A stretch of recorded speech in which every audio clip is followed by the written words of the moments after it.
Guzman. This is a team that is dangerous innings 1 through 9. They can hit you anytime that, things start heating up for them, and you love the chance that you get with Max Yale pitching as well for West Virginia. And something maybe we haven't talked about all that much, who we'll hear from Coach Sabins as he talked about it, was Chanson Cole. If you chase him before 4 innings, probably say, well, there's your 10-1 guy on the season, and if he was chased from the game, it probably didn't go West Virginia's way, but a heroic performance from Ian Korn, and that probably just strengthens West Virginia further.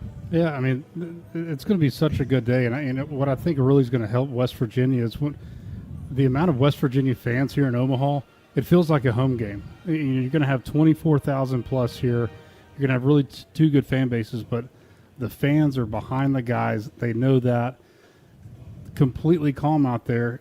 And a bonus, Andrew, you get Max Yale going on the mound that I think he's still got a lot to prove, and his story is not done yet. So you're going to need a Big 12 Player of the Year type of performance from Max Yale, because you did have to use Ian Korn quite a bit in that first game. So if you can get a really good quality start out there and mix in some really good at-bats like we're used to from 1 through 9 in the order, that's what it's going to take. But you look at both of these teams matched up on paper, boy, they're very similar up and down. Fielding percentage, pitching, average, up and down, this should be a really good game. And that's a pretty good right-hander going on the mound for North Carolina, Ryan Lynch, who's a power sinker type of pitcher. But I can't help but look here, Andrew. North Carolina's 51-12-1.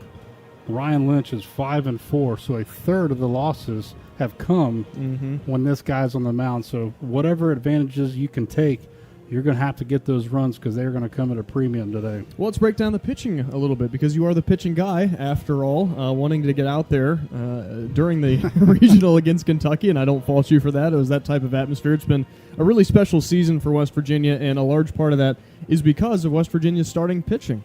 Max Yale will go for West Virginia. He's a redshirt junior with a 2.1 ERA, 9-2 on the season. This is his 18th start of the year. You've got really good mileage out of Max, who is coming back just last season from Tommy John surgery, but has excelled. Obviously had an incredible year. The Big 12 Pitcher of the Year. Has only given up 28 runs on those 90 innings on 70 hits with only 25 walks and 105 strikeouts. Opponents are hitting .218 against the Portville, New York native. Now, on the other side for Ryan Lynch, as good as North Carolina is, like you said, Weggs, a third of their losses are coming when this guy pitches. He's got an ERA of 4.22. He's given up 94 hits in 89 2/3, so you can hit him around a little bit. He's only given up 46 runs, but more walks with 33 and strikeouts at 82. Opponents are hitting .271 against him, and he's got 9 wild pitches on the season. So you look at that pitching breakdown, and you see what this sophomore Ryan Lynch does. He is a very velocity-oriented pitcher, but he also has a ton of movement. Oh, that's what he throws. That power sinker, that fastball is going to be that mid-90s, where if he wants to, he can bump it up even higher to those upper 90s, 98, 99. But he's going to throw that slider a ton, especially to right-handed hitters. That really he's a 3-pitch guy: sinker, slider, changeup. The lefties are going to see a lot more changeups. But if you look at that with how many hits he's given up, he's going to throw that fastball because he wants you to put that fastball in play. He wants to get that double play.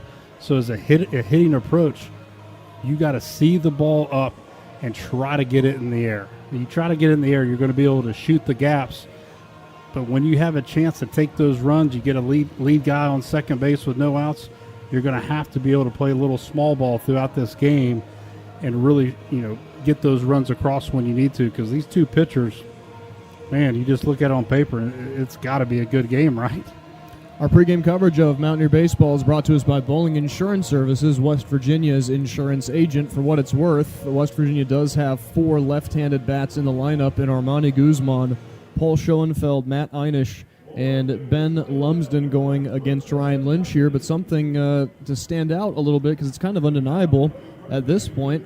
The top 3 hitters in the West Virginia order, the top of the order was just 1 for 13 against Troy, with Armani Guzman getting the only hit. And once again, just like the Kentucky comeback, everybody hit during the Super Regional, but specifically that bottom of the order just had a phenomenal day for West Virginia, with Brody Kresser collecting 2 hits, Tyrus Hall collecting 2 hits and 4 RBI. Matt Einish went 1 for 3 with 2 runs scored and a walk. It has been the bottom of the order to really help West Virginia when the top of the order hasn't really been contributing that much, but that makes this West Virginia lineup so dangerous is the fact that, a lot of teams, if you got 1 hit through your first 3, going to be hard to win ball games. West Virginia's kind of unique in that way. Yeah, and that's why we've gotten as far as we have with the bottom of the order, because this isn't a thing that just happened overnight. That bottom of the order has really been doing its job for the past month. But in order to win games like this, especially when you get closer to the semifinals and the bracket finals, you're going to need that top of the order. You're going to need, Gavin Kelly that just had – it was a rare 0 for day, so I don't see anything like that happening again. But you need Paul Schoenfeld. You need those guys to get on base to give Smith and Gravelin a chance to drive in some runs in the middle of the order. And then the bottom just continues to do its thing, getting on base, getting some RBIs when you can. And then when that lineup turns over, you got Guzman right there that's just been a game changer. If he can get on first base, I mean, my goodness, he can get around those bases extremely quick. So they're going to have to be on their game, because these teams here on out, they're very tough, and especially this North Carolina team, they are no stranger to Omaha. So they've never won a title. They are itching to win this game, and it is super important to stay in the winner's side of this bracket. Looking at what North Carolina did in its opening win against Ole Miss, the Tar Heels won it 6-2, but did not score a run until the 6th inning. They scored all 6 of their runs in the final 3 innings of offense. They won 6-2, 6 runs on just 5 hits. That included a 3-run home run from their man, Colin Heineck, back in the 8th inning when they needed insurance. Hard to believe it was just a 1-run game at the time, so 6-2 probably doesn't tell the entire story. Ole Miss actually out-hit them 8-5, but Ole Miss was only able to score 2 runs in that game. And not that we're doing baseball math here, but you look at it and say, well, Ole Miss has been eliminated by Troy, who is the darling of the tournament, clearly, and needing a 3rd game and kind of a dramatic comeback against USC in Chapel Hill in their Super Regional. Despite the 51-12 record, UNC has had their backs against the wall and really been looking beatable, right, over the last couple of times that they've gone out. And, of course, that's the case for everybody when you're this deep into the tournament, Super Regional, College World Series. No, I think that's a great point, because in that Super Regional, they were fly ball and foul ground away from not being here. So that just shows you how thin the margins are. But, man, it's going to be 2 years ago, we lost to these guys twice, right? So I think there's a lot of guys in both dugouts that remember that. So this ought to be a really good game, but you can't let the back-to-back hits, the big innings, and stay away, because that's how North Carolina won their first game. They had the big hit, you had a change in pitcher, got on that slider right out of the gate and got that 3-run homer. But I'm with you, Andrew. They're very beatable, especially right now. I think this is the time when you need to play North Carolina. Coming up on our pregame coverage of Mountaineer Baseball, we'll hear from West Virginia head coach Steve Sabins. The Mountaineers looking to earn a victory, go 2-0 in the College World Series, put themselves in the king's seat, and staving off what could be a winner-go-home scenario coming up here. West Virginia and North Carolina, Game 2 of the College World Series for the Mountaineers here from Omaha. When we come back, we'll hear from West Virginia head coach Steve Sabins as our Mountaineer Baseball pregame continues on the Mountaineer Sports Network. What's it mean to be a Mountaineer? Well, I can tell you what it means to me. It means you're prideful and proud of where you came from. It means being respectful and doing the right thing. It means you're tough as nails and you'll outwork everybody else. It means you will never give up, ever. It means you can love harder than you compete. I'm Casey Bowling, your 2006 WVU Baseball MVP. BowlingInsuranceWV.com. At United Bank, banking means more than financial solutions. It means rallying around the causes that are important to our customers, employees, and communities. While we have grown in size and presence, we have never forgotten our roots. By giving back to our local communities and funding business development, we help fuel economic growth. Our success is your success, because to us, this is home. United Bank, West Virginia's bank, proud to be united with the Mountaineers. Member FDIC. It's the Mountaineers in Omaha on MSN, the Mountaineers Sports Network. To share their journey. If you build a relationship, then it becomes easier. If you build trust, it becomes easier. As a parent, you want what's best for your child. To give them the love that a child needs is probably the best thing you can do for a teenager. Learn about adopting a teen from foster care. Visit adoptuskids.org to learn more. A message brought to you by Adopt US Kids, the U.S. Department of Health and Human Services, and the Ad Council. You say you never give in to a meltdown and never fill your feed with kid photos. You say you'd never put a pacifier in your mouth to clean it and never let them run wild through the grocery store. So when you say you'd never let them get into a car without you there, know it can happen. 1 in 4 hot car deaths happen when a kid gets into an unlocked car and can't get out. Never happens. Before you leave the car, always stop, look, lock. Brought to you by NHTSA and the Ad Council.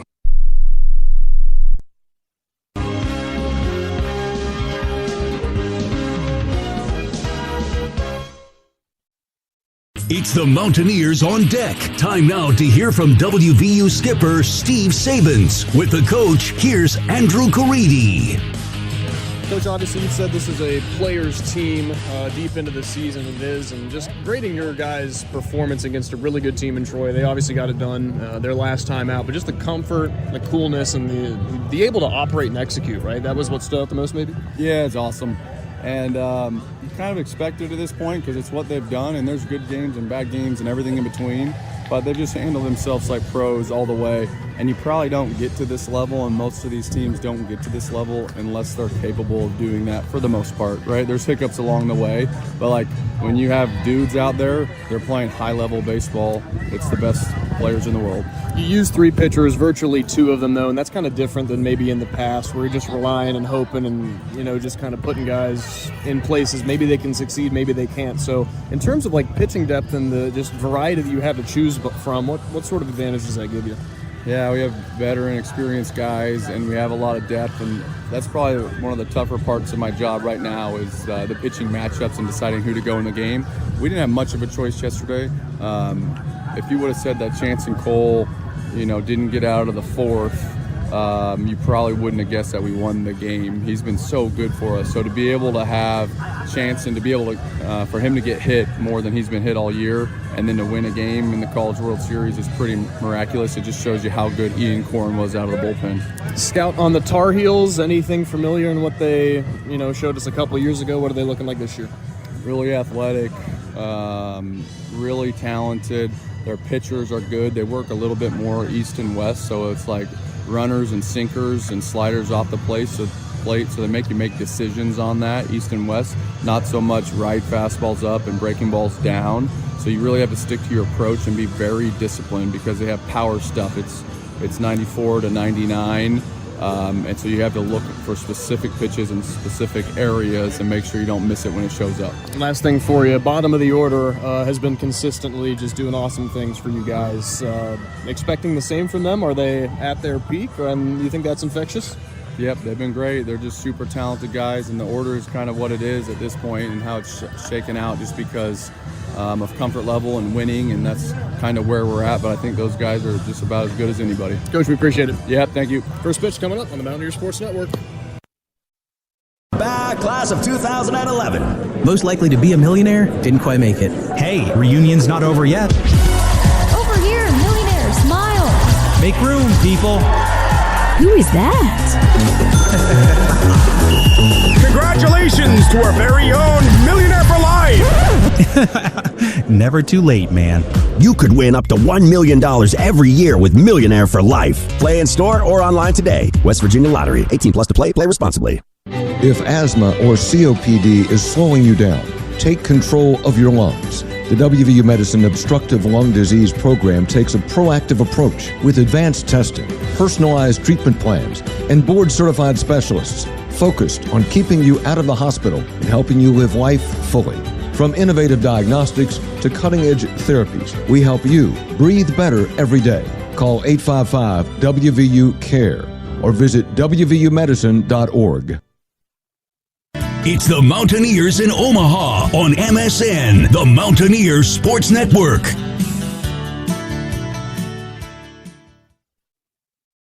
Let's take a moment to breathe. Deep inhale.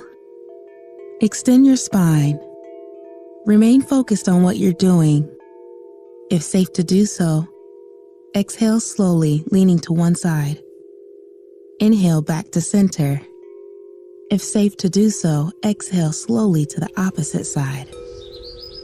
Find mental health resources at loveyourmindtoday.org. This message is brought to you by the Huntsman Mental Health Institute and the Ed Council.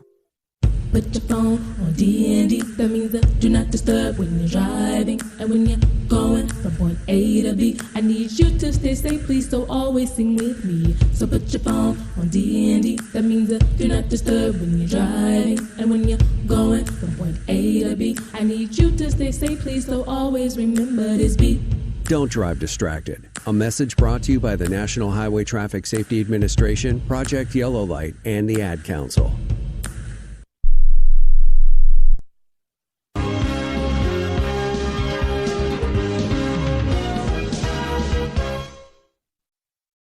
The first pitch from Omaha is almost here. You're listening to Mountaineer Baseball at the 2026 Men's College World Series. Here's the payoff pitch. Swing and miss. Country Roads take them to Omaha. West Virginia baseball is headed to the College World Series. Let's head back to Charles Schwab Field, Omaha for today's first pitch. Alongside Jake Weghorst, here's Andrew Caridi. Mountaineer Baseball on the Mountaineer Sports Network in Omaha for the first time, competing in the College World Series for the first time. Legs, West Virginia with a 7-run performance in that game against Troy. Most runs ever score by a College World Series debutante. And that's something special to behold. And, of course, hard to get there, hard to win the first one. West Virginia did just that. It's been a season full of firsts. And when you think you can't do that anymore, something else continues to happen, whether it's a team stat, an individual stat. Coach Sabins has these guys rolling right now, and they just surprise you every single day with either somebody new doing something special, or getting a big team win. But it was super important to get that first one out of the way with the win, and now you got a tall task ahead of you here. But with Max Yale on the mound, you could beat anybody in the country. All right, here's the batting order for West Virginia. They will hit first in this game. Armani Guzman, the juniors at first base. He'll lead off. Batting second, Gavin Kelly. He's catching today. Third, Paul Schoenfeld in center. Fourth, Sean Smith, the DH. Fifth, Matt Gravlin in left field. Sixth, Matt Einish, the shortstop. Seventh, Brody Kresser, the second baseman. Eighth, Ben Lumsden in right. Ninth, Tyrus Hall. At third base, Guzman, Kelly, Schoenfeld, Smith, Gravlin, Einish, Kresser, Lumsden, Hall. The starting pitcher is Max Yale. Here's the defensive lineup for the North Carolina Tar Heels as Armani Guzman is getting his warm-up swings in. At the pitching position, you've got Ryan Lynch. Catching will be Colin Heineck. At first base is Eric Paulson.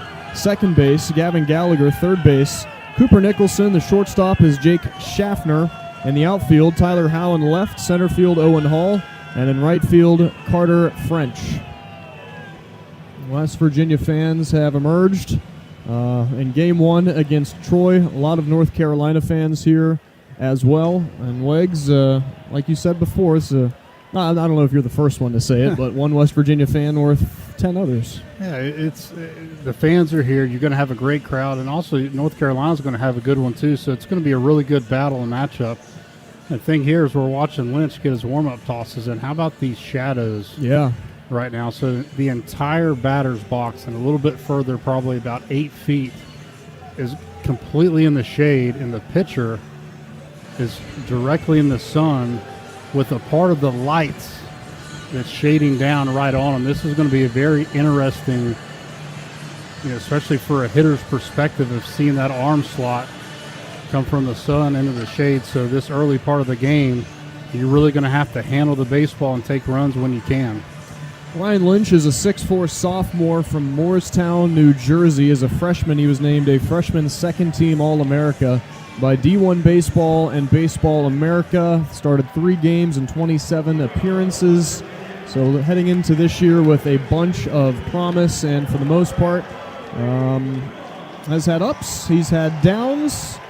Had 7 innings of 2-hit ball against VCU at their regional. In the Supers, he went 5 2/3, giving up 4 runs on 6 hits. So he's a guy with a ton of talent, but he is human just like everybody else. Ready to start this game here with Armani Guzman stepping into the batter's box. Game 2 of the College World Series for West Virginia, and a first pitch is inside for ball 1 to Guzman, 1-0. And yes, those are Mountaineer fans already trying to get behind their team right now. And the next pitch to Guzman is inside for a ball. So we know this North Carolina team likes to be patient against pitching West Virginia and how they should approach Lynch, Wags. Yeah, the same way, especially you got to make him throw strikes, especially with that amount of movement on the fastball. Next pitch in for a strike.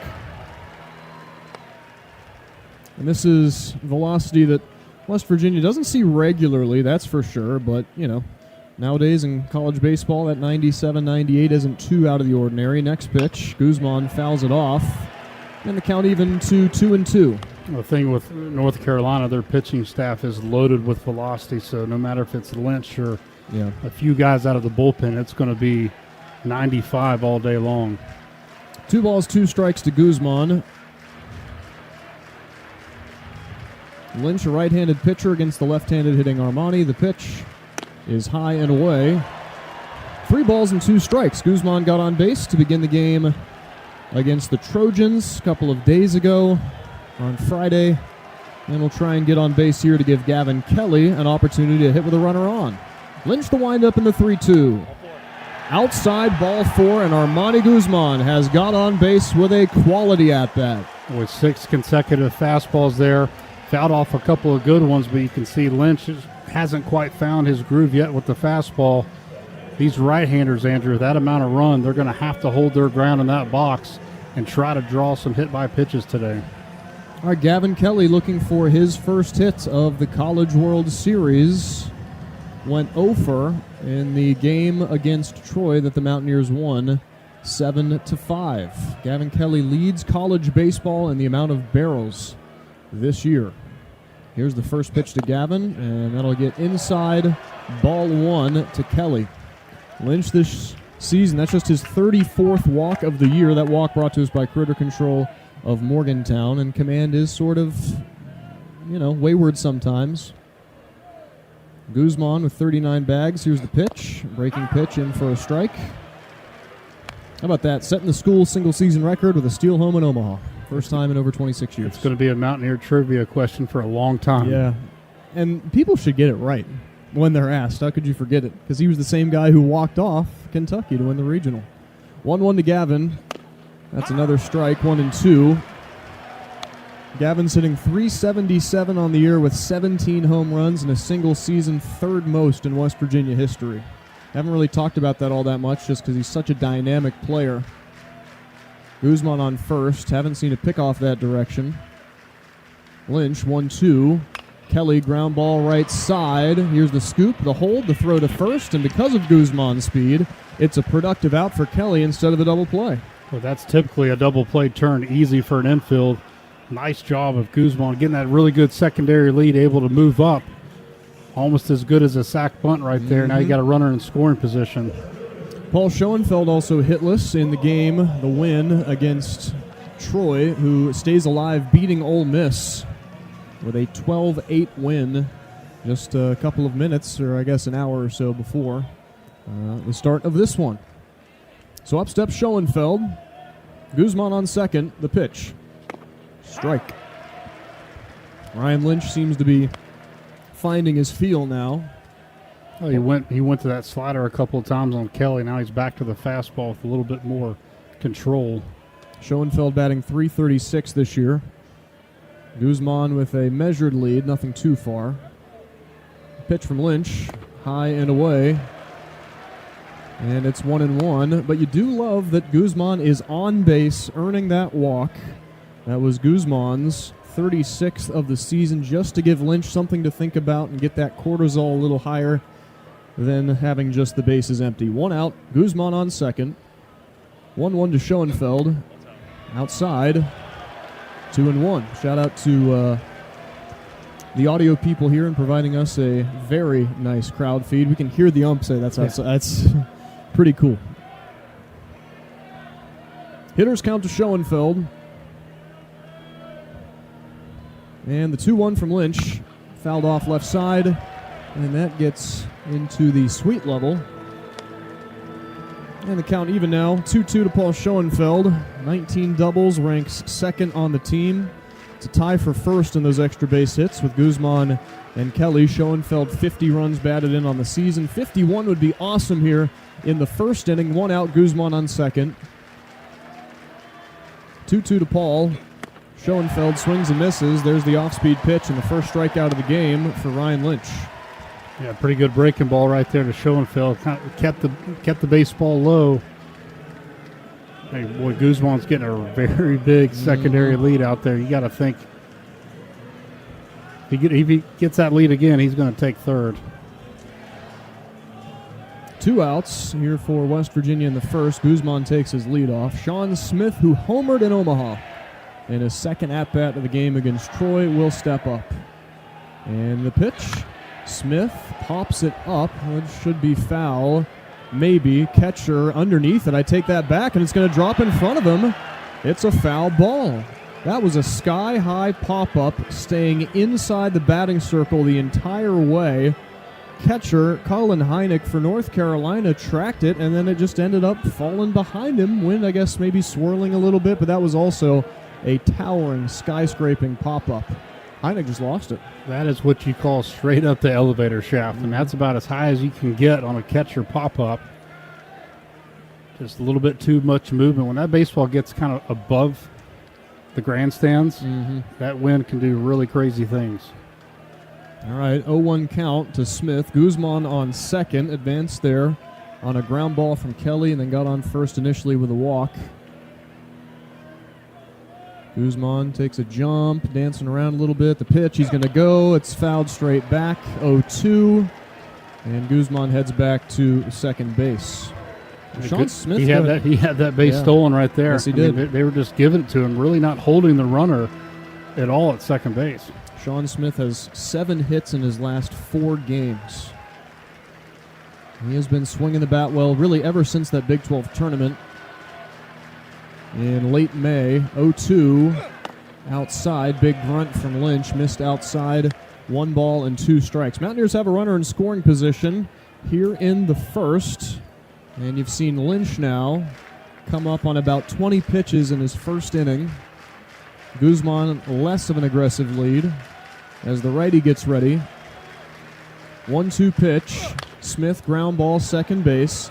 Gallagher got it, up with it, throw over, and gets the out. 1 over the minimum faced by Lynch here in the first. Walks Guzman, the first batter of the game, but then grounds out Kelly, strikes out Schoenfeld, and gets a weak ground ball from Sean Smith. That's a half inning in the books. We'll head to the bottom of the first. Mac Shale and the Mountaineers out on defense. When we come back from Omaha, the College World Series Game 2 for West Virginia on MSN.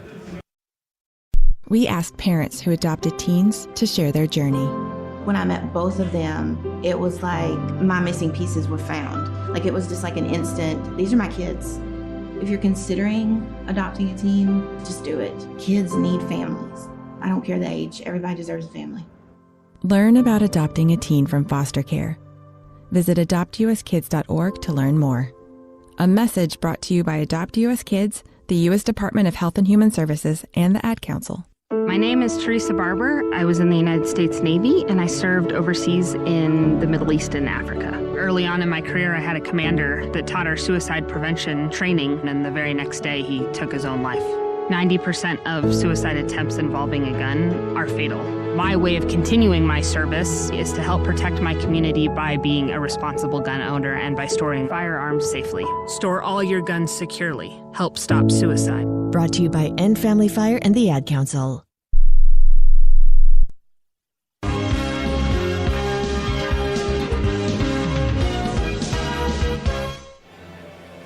Welcome back for Mountaineer Baseball here from Omaha, the College World Series. First trip to the college baseball mecca ever for Mountaineer Baseball. It's been over 130 years of West Virginia University baseball.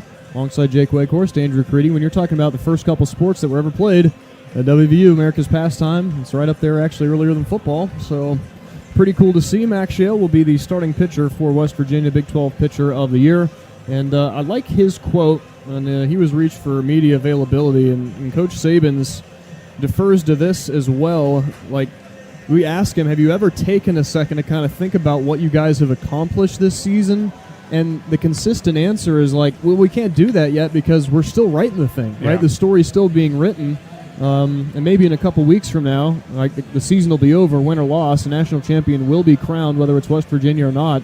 But that's really the only way you can go about things right now. When you get here, everybody's got a chance, and West Virginia with the pitching, the hitting, the defense are right up there at the top of favorites to win this thing, and it's going to take a big effort today by the big left-hander, Max Schill.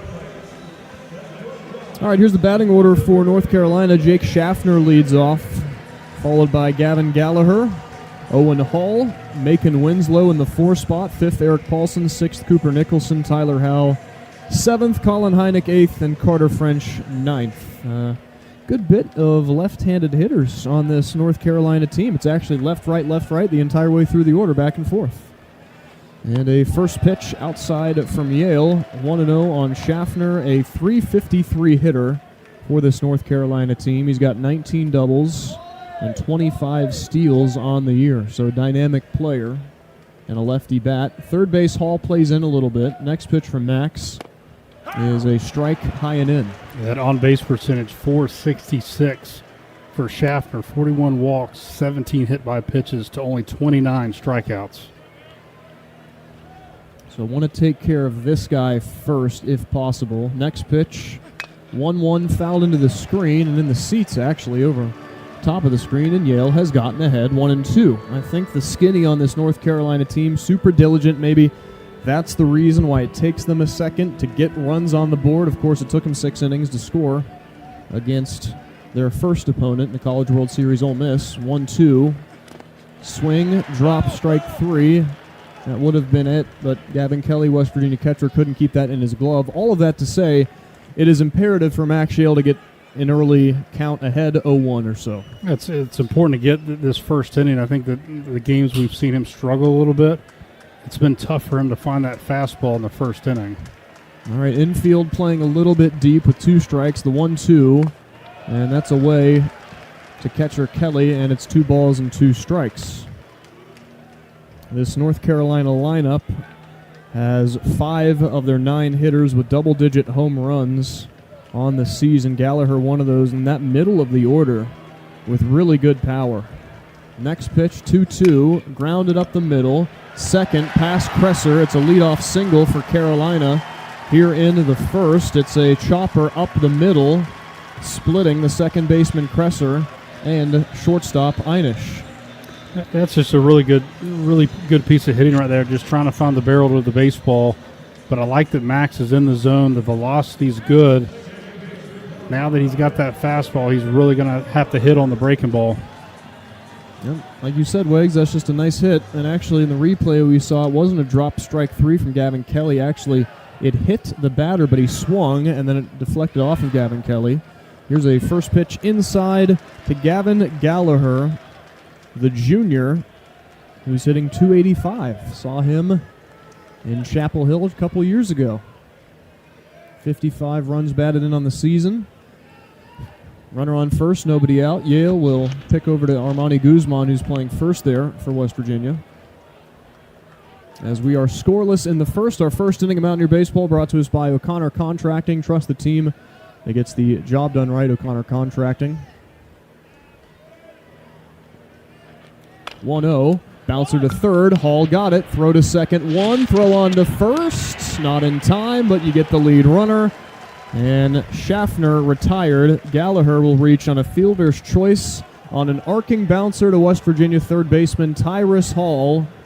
Could have been 2, but because that ball had arced on the bounce, kind of slowed down before it got to Tyrus. Yeah, chopped right in front of the plate. Nice job, Hall, coming up and getting that baseball. But super important of getting Schaffner off the bases, who has 25 stolen bases on the season. So 5-4 on the putout. Gallagher is safe. And this will bring up Hall. Owen Hall, the center fielder. He's a junior, batting .387. First pitch from Max. Ground ball, left side, base hit. And that'll get into the outfield of the left fielder, Gravlin. Gallagher will be held to second. And Owen Hall with a single backside through the Mountaineer infield. 2 on and 1 out for the 5 overall seed in the NCAA tournament, North Carolina. Yeah, 2 singles, not hard hit, just finding the holes. So you got to still think Max is throwing the ball well, just well placed on the hits. All right. So 2 hits in the first 3 batters given up by Max Shale, and now Macon Winslow, right-handed batter, up against Max. First pitch to him is going to be hitting him in the foot, and the bases are loaded here as Max Shale misfires on that pitch. That's his 19th hit batter of the season, and Carolina's got the bases loaded, scoreless here in the first. Well, Yale, much like Lynch, both hit a lot of batters on the year, but what you've seen I'm not sure that hit him, Wiggs, sorry to cut you off there, but that bounced over his foot. That did not hit him. And now our umpire, at least the first base umpire, Brandon Cooper, is having a moment to speak with Brian Miller, our home plate umpire. We're seeing slow-mo replay. This bounced past the front foot and over the back foot. That did not hit him. And this should maybe be called back here if they can take a look at this, Wiggs. First inning, no score, and we'll see what happens. Or you know what? It could have clipped the front foot, but when our home plate umpire, Brian Miller, pointed, it said it hit him in the back foot. Well, they went out there and talked about it a little bit, but I think this one is under review right now. It grazed the front foot.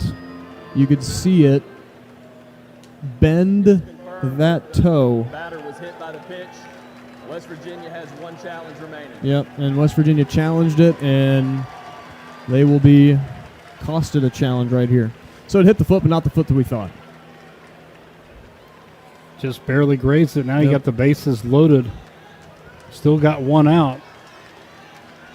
Left on left matchup, what you need here. You want him to pull something to Brody Kresser here to turn it with Einish up the middle. All right, this will be the 5th batter up for North Carolina, and the first pitch is low to Eric Paulson, Jr., hitting .291 with 11 doubles, 11 home runs, and 54 RBI. Bases loaded for Carolina in the first. 1 out. Next pitch from Max. Inside, and it's 2-0. And now, Gavin Kelly in the Mountaineer infield will come in and talk about it a little bit here. Got to rein it in. You can tell Max is kind of pressing a little bit, not taking the full time to lock in and make every pitch count. Need to get back to trusting his stuff. Yeah, this is exactly the guy that you want at the plate right now. Paulson leads the team, Andrew, with grounding into 7 double plays on the year. So this is the guy you want up here. You just got to get back dialed in, get to the bottom of the zone. You can't groove anything right now that you're behind in the count. Well, Carolina has hit into 44 double plays on the season, 4th most in the ACC. Next pitch low and in. 2-0. Bases still loaded for UNC here in the first. Single from Schaffner, single from Hall, hit by pitch for Winslow, and that hit by pitch is really looming large now.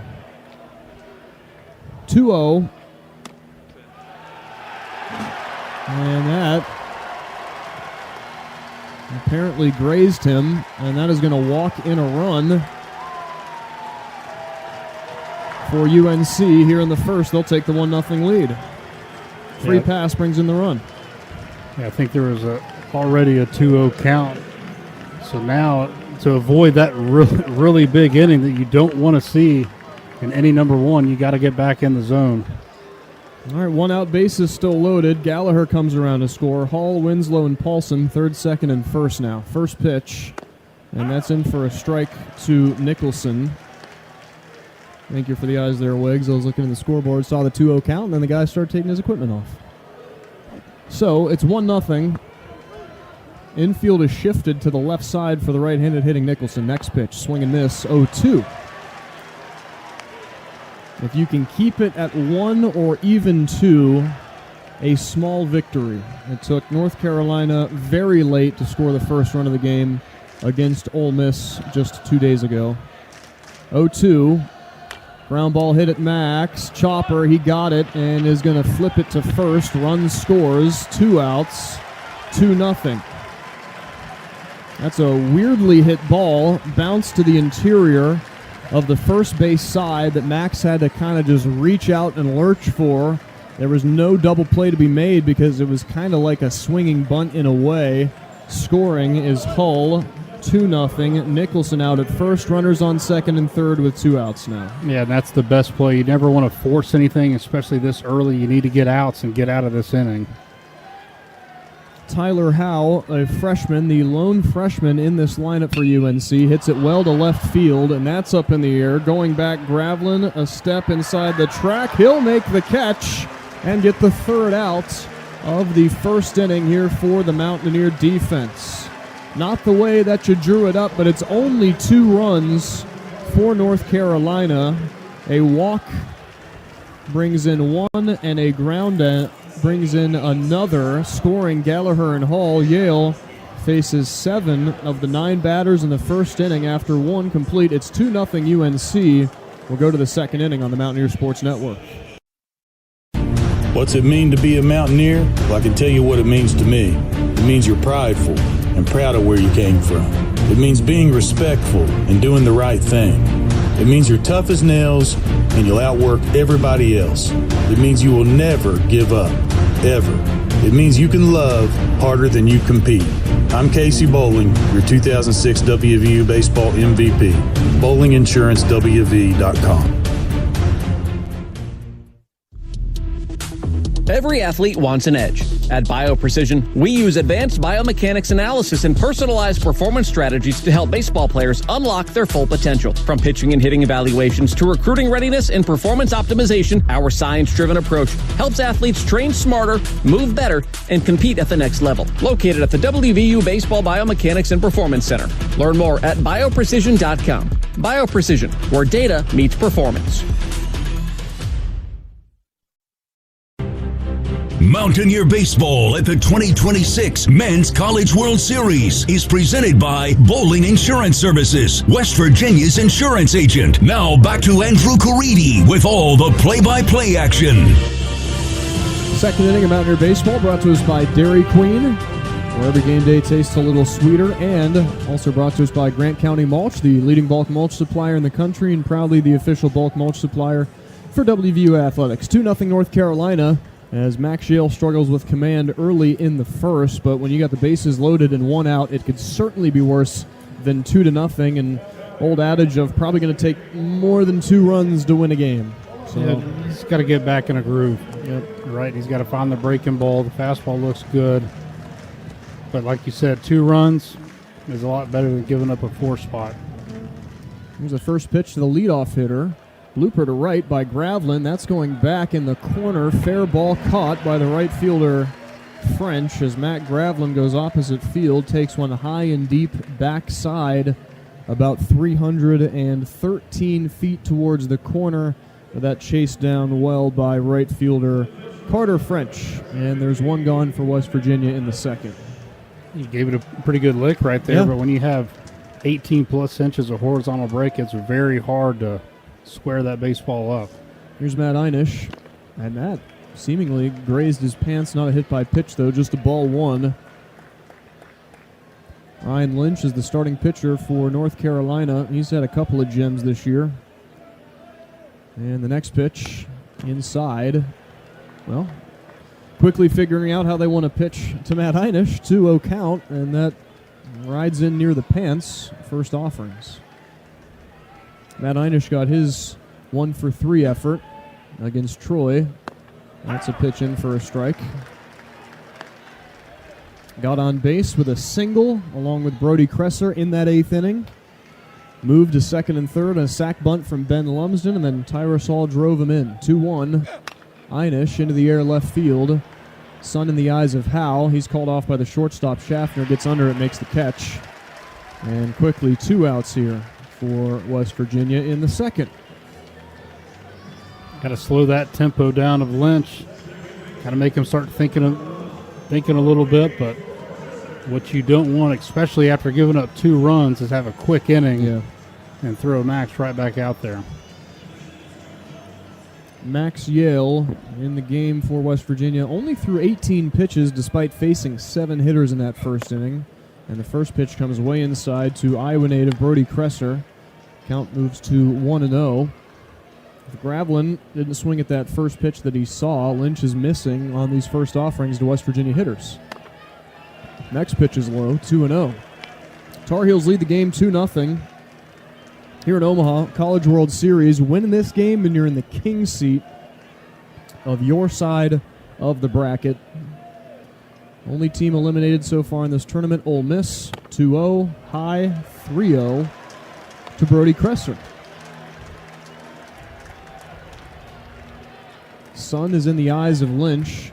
That shade that we previously talked about has now extended to the mound.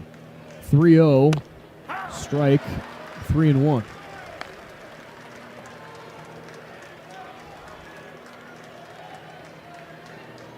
Appreciate you listening to Mountaineer Baseball, wherever you may be. 3-1.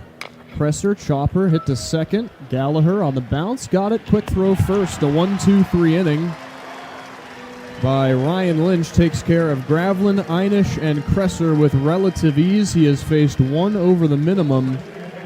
For the first 2 innings, that'll walk to Guzman as the first hitter he faced, but West Virginia now heads to the bottom of the second, trailing 2-0. Max Yale back out there.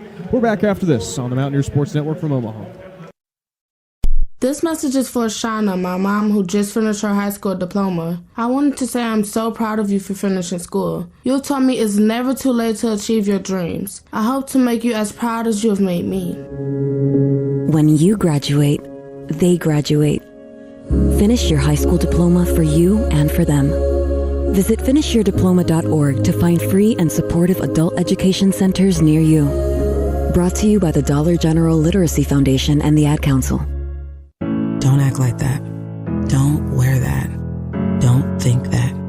I've heard everything you tell yourself every time you felt different. And I want you to know that you can be vulnerable and powerful. That taking care of your mind is taking care of everyone you love and who loves you. Love your mind. Find mental health resources at loveyourmindtoday.org. Brought to you by the Huntsman Mental Health Institute and the Ad Council.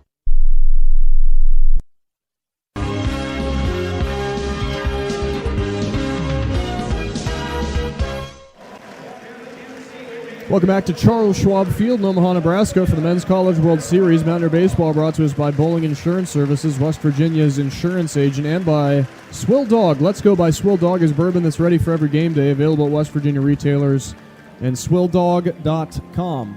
Max Yale will face Heineck, French, and Schaffner, 8-9-1, as we begin this bottom of the second inning. Wiggs, what did you do yesterday? Watch a lot of baseball? I was here at the ballpark all day. All day watching games. Why not? You're here at the College World Series. Take it all in. And a bonus that the Mountaineers are playing.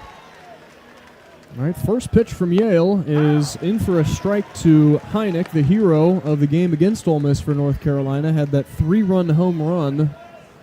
Gave Carolina the 6-2 lead, and that's where the game finished. Next pitch from Max. Swing and miss. And it's 0-2. Heineck with 10 home runs now on the year. Third lowest average for any senior in this lineup. 0-2. Off speed, struck him out. And Max Yale gets his first strikeout of the game, freezing Heineck. That strikeout brought to us by Lucas Property Group, North Central West Virginia's most trusted cash home buyer. And you hope that gives Max a little bit of a confidence right there, because he's used to getting a lot of strikeouts on the year. That's strikeout number 106 for the left-hander, so you want to see that confidence continue building, especially against these left-handed hitters. Base is empty, 1 out. Next pitcher, chopper over Hall, and that's a base hit by French. The .228 hitting senior, Carter French, with a bouncer over Tyrus Hall, slapped it backside off of the grass, and because Hall was playing in, it got over him, and that'll be North Carolina's third hit of the game. That's the difference of playing on a natural surface versus turf that the Mountaineers are used to playing on for the majority of the season. You get those high chopping ground balls, much like Hall's in Game 1 that got over the first baseman. 2-0 Carolina, bottom 2. Yale now faces Schaffner for a second time. This will be the second time through the order for UNC. First pitch misses inside to Schaffner.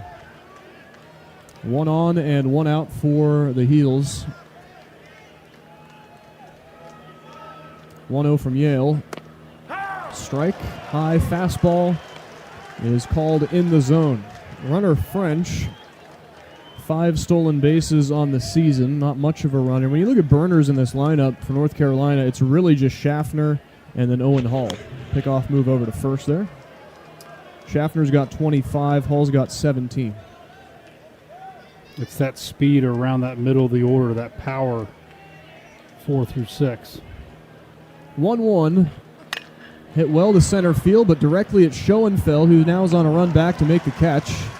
And there's 2 gone with a fly out from Schaffner. Really caught a hold of that. Tagged it to dead center off the bat at 100 miles an hour. It looks like a normal, routine fly ball, which it is. But with the amount of sun right now, those fly balls are extremely hard to see and stick with, especially when they're pounded right at you. Yeah, well, we saw a pop-up earlier in the Troy-Ole Miss game that seemed routine, made difficult, and actually dropped. 2 runs came home for Troy because of the sun in the eyes. And the first pitch strike to Gallagher, 2-0 North Carolina. This is the winner's bracket of the left side of the bracket. Loser will meet Troy. Winner has the next 2 days off. Yale will pick off towards first, and then, of course, if you're 2-0, Wags, you still have to lose twice to be eliminated, which gets you 2 tries to make it to the championship series. It just puts you in a good position with pitching and rest. 2-0 Carolina early in the second. And the pitch, 0-1, foul back, 0-2. Nice to see Max get back into the swing of things here. He is getting ahead in counts, and that's not the first time that we've seen Max struggle a little bit in a first inning. Of course, you go back to that Kentucky game in the regional, where he lasted only just 2/3 of an inning. But sometimes that happens even with the best pitchers, and then they can settle in. Right. 1 on, 0-2 on the way. Outside, 1-2. And Gavin Kelly will get a fresh baseball here.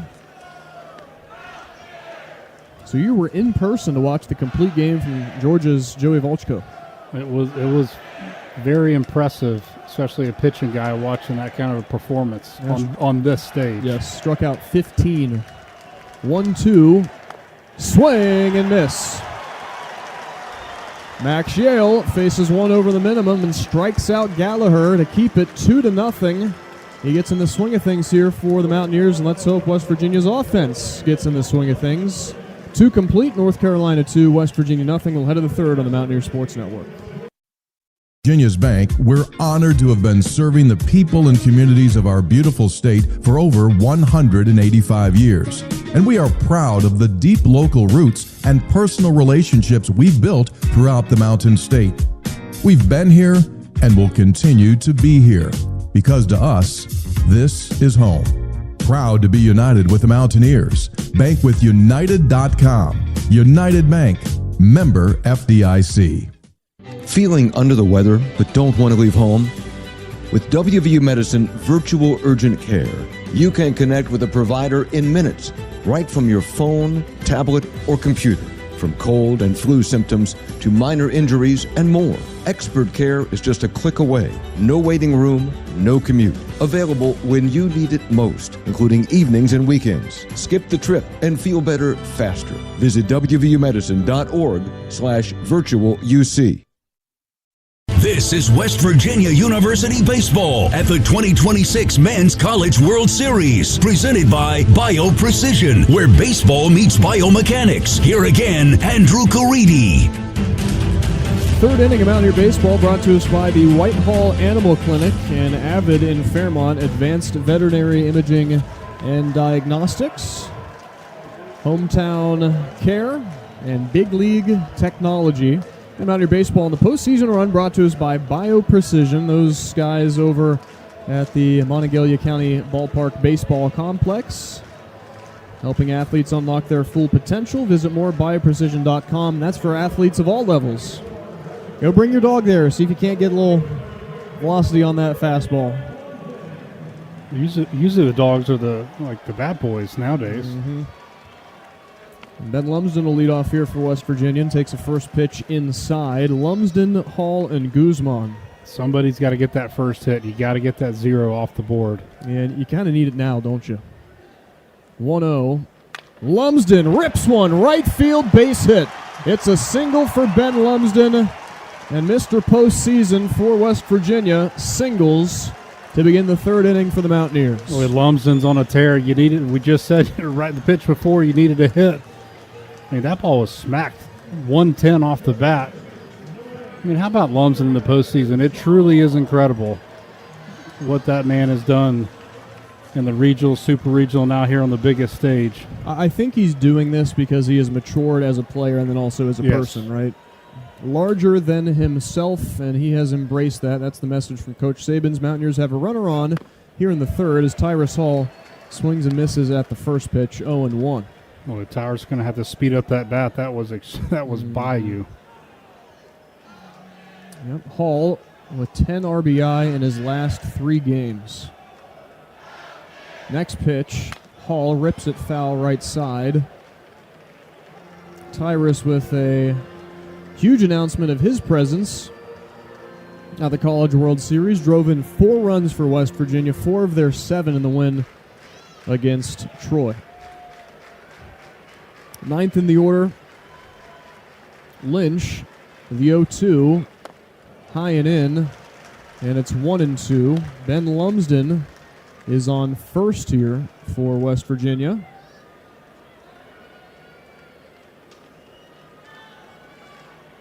That's his 11th hit of the postseason. 1-2, Lumsden goes. Hall, weak ground ball first. That's going to be easily scooped up by Paulson. And he'll step on the bag for the out. Lumsden probably was safe anyway at second anyway because that was just off the end of the bat and rolling harmlessly down to the bag. Yeah, if there wasn't 2 strikes, Hall probably would have let that one go. Lumsden was going for his first stolen base of the year. But second inning, out of 3 here, the Mountaineers got a runner in scoring position. You got to find a way to get him over and get him in. Guzman will get his second at-bat of the game. He was walked as the first hitter of the contest. Lynch checks second. The pitch.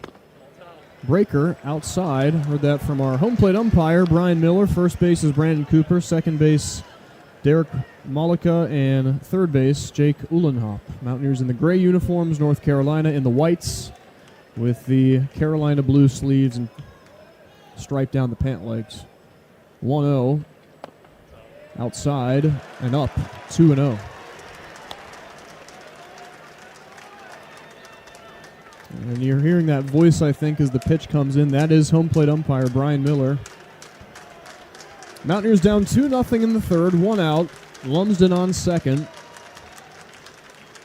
And here's the pitch from Lynch.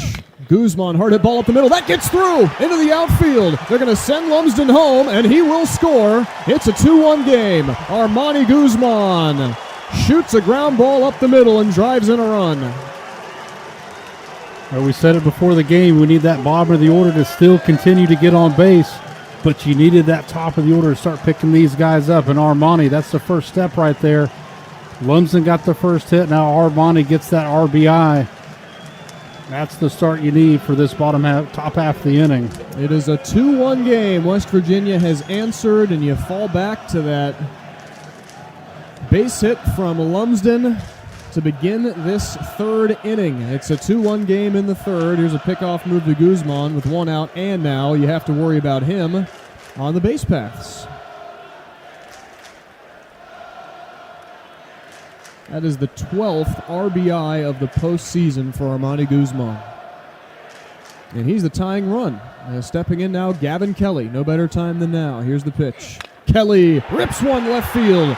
It's a base hit for Gavin Kelly. Guzman settles at second, and Gavin has his first hit of the College World Series. Yeah, you knew you couldn't hold him down for too long. That's a really good piece of hitting for Gavin. I like that he's pulling that ball to the gap right there because he typically hits those balls in the outfield the other way. Boy, he got a lot of speed on the bases here. Schoenfeld was bested with the slider down in his first at-bat. A couple of big runs out there for the Mountaineers on the bases. 2 on and 1 out. Tying run is at second. Go-ahead run is at first here in the third. And now a visit to the mound for Ryan Lynch, as we see the caravan of UNC pitchers heading to the bullpen. This inning, after, let's recap it here, Wags, 1 over the minimum faced in the first 2 by Lynch, but then he's given up 3 hits and 4 batters he's faced in the third. And you were worried if Lumsden doesn't get that hit, maybe Lynch begins to really settle in. Well, you got him on the ropes here, especially when a pitcher sees the entire bullpen and run out right in front of him on a pitching change. You can go one of 2 ways. You can either, bow your neck and get up there and start pitching again, or the Mountaineers got to strike while the iron's hot and at least tie this game at a very bare minimum. Bryant Gaines is the pitching coach in year 7 for North Carolina. We'll now begin to head back to the UNC dugout. You've got Paul Schoenfeld, who's looking for his first hit of the College World Series, at the plate for the Golden Blue. Guzman second, Kelly first with 1 out. In the third, it's a 2-1 game. Tar Heels lead. Pitch to Paul. Schoenfeld fouls it off left side. Big clunk off of the electronic video board. Count moves to 0-1 on Schoenfeld.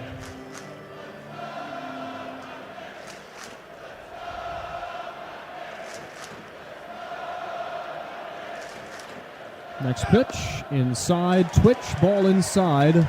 Schoenfeld thinking about going around, did not, and it's 1-1.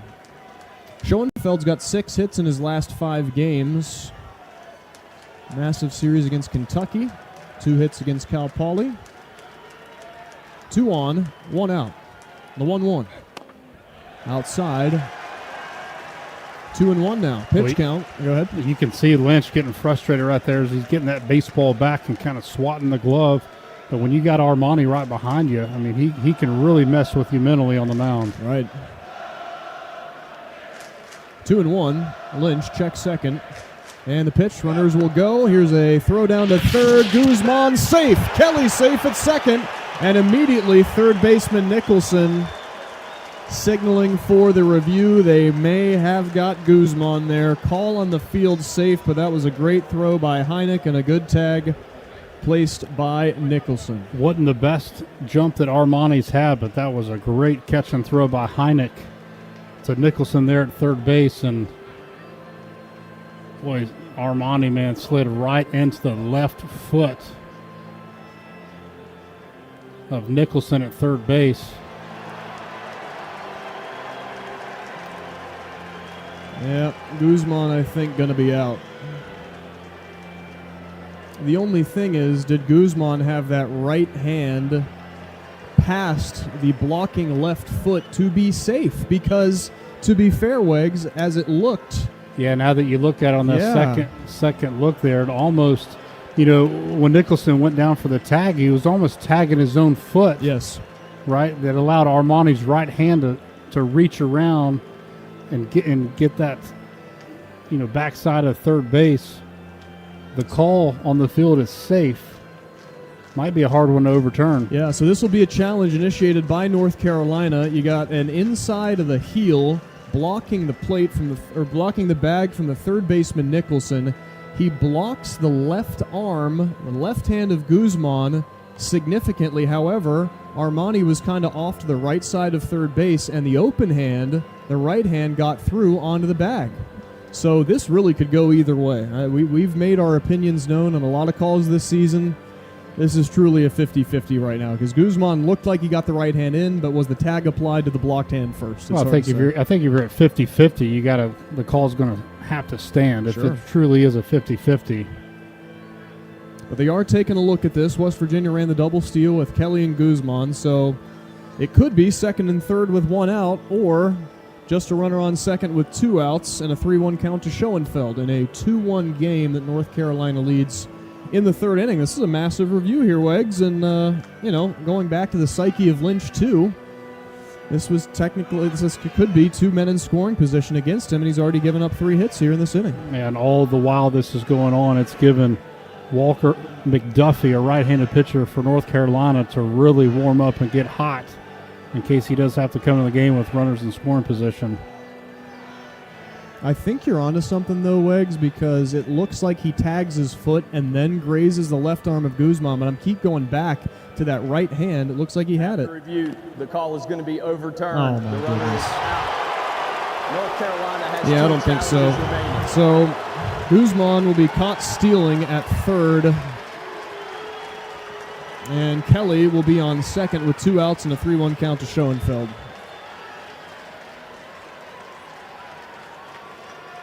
Not many times Guzman gets thrown out, but it wasn't a great jump. But a lot of great throws had to happen right there, and a tag. And the throw from Heineken, execution from Heineken Nicholson was perfect, and it had to be to even have a shot. 3-1, Schoenfeld fouls it off. So now Kelly on second is the tying run with 2 outs. They must have had a view that seemed to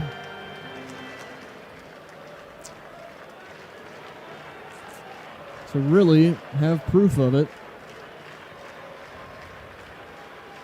3-2, fouled off. Because if that's a high throw, it's right. It's not close. The throw's anywhere else, he's going to be safe.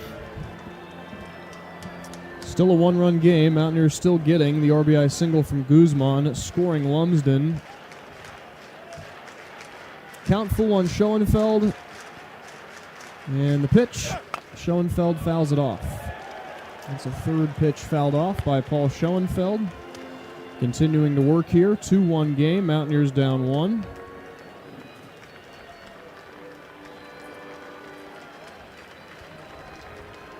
Schoenfeld with runners in scoring position this season, batting .350. 3-2, struck him out. And Schoenfeld goes down looking here in the third, but the Mountaineers get a run across. RBI single for Guzman, scoring Lumsden. Lynch able to get out of danger with some help from his catcher and third baseman Heineken Nicholson. 2-1 game, bottom 3 when we come back here from Omaha in the College World Series. I'm a pretty great multitasker. I can wash dishes and do laundry. I can roller skate while walking my dog. I can even order lunch while doing my homework. But I can't use my phone while driving. A distracted driver is one of the leading causes of death in the United States. So when it comes to driving, please, don't be a multitasker. Don't drive distracted. A message brought to you by the National Highway Traffic Safety Administration, Project Yellow Light, and the Ad Council. How serious is youth vaping? Irreversible lung damage serious. 1 in 10 kids vape serious, which warrants a serious conversation from a serious parental figure like yourself. Not the seriously know-it-all sports dad or the seriously smart podcaster. It requires a serious conversation that is best had by you. No, seriously, the best person to talk to your child about vaping is you. To start the conversation, visit talkaboutvaping.org. Brought to you by the American Lung Association and the Ad Council.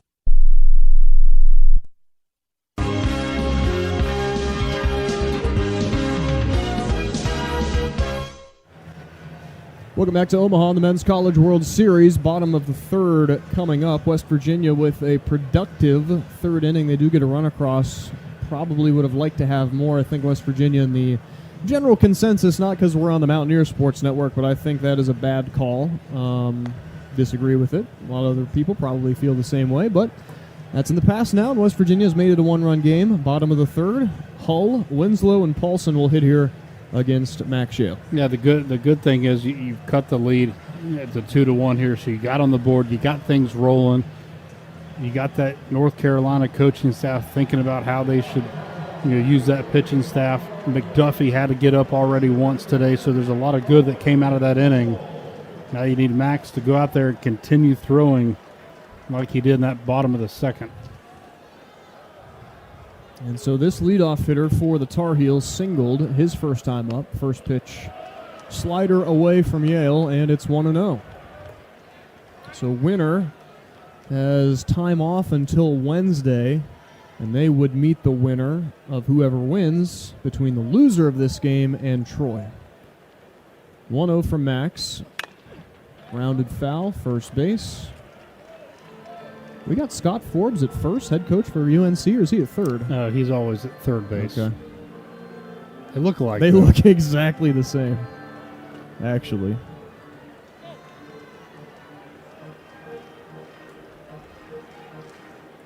Owen Hall has had a 1+ OPS since April.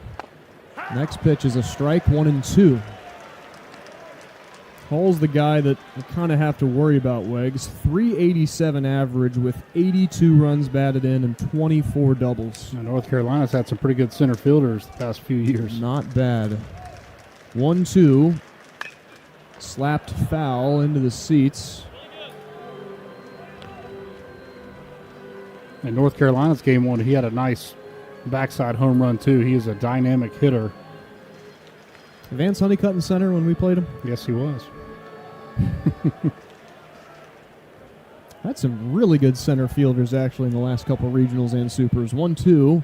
Swing and miss. Dropped by Kelly. He'll find it underneath him, and he'll throw down to first and get the out. That is a third strikeout for Max Yale, and he has struck out 3 of the last 5 he has faced. Always good to get that first out of the inning. Yeah, it's good to get the first out, but he's getting swings and misses out of the zone.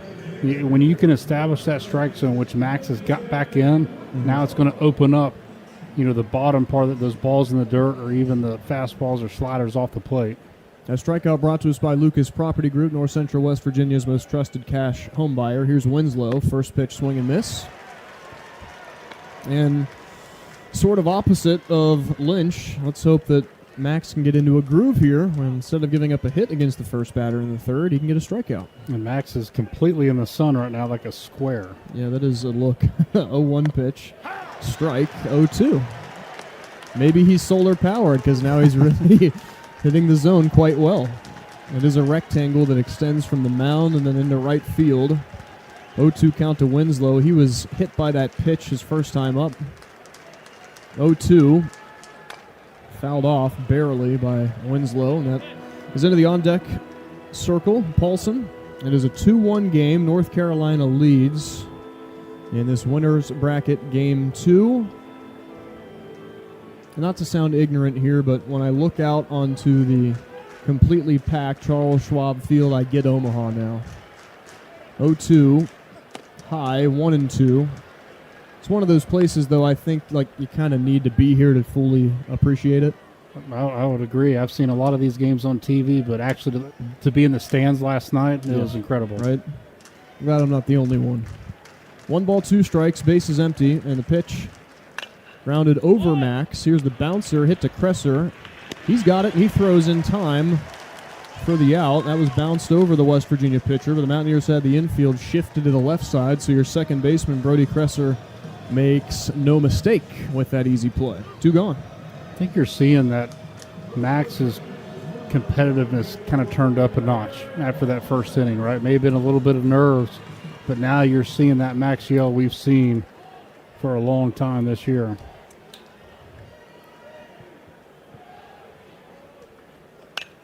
First pitch to Paulson, hit out to left. Gravlin misread it. It lands in front of him, and it's a line drive single with 2 outs for Eric Paulson. That was hit, I wouldn't say directly at Matt Gravlin, but it began to tail his way. In his defense, the sun is shining right in his face, and it was probably hit straight enough at him to affect his path to the ball. And he was playing deep there. He came in on it quick. I think just that tailing kind of went right in front of him. A little bit of topspin maybe. First pitch fouled off.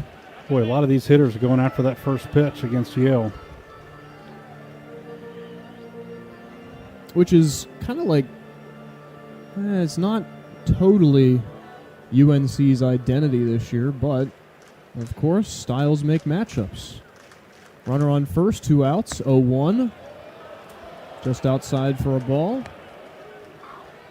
In a 2-1 UNC lead, they have extended this inning with a 2-out single from Paulson.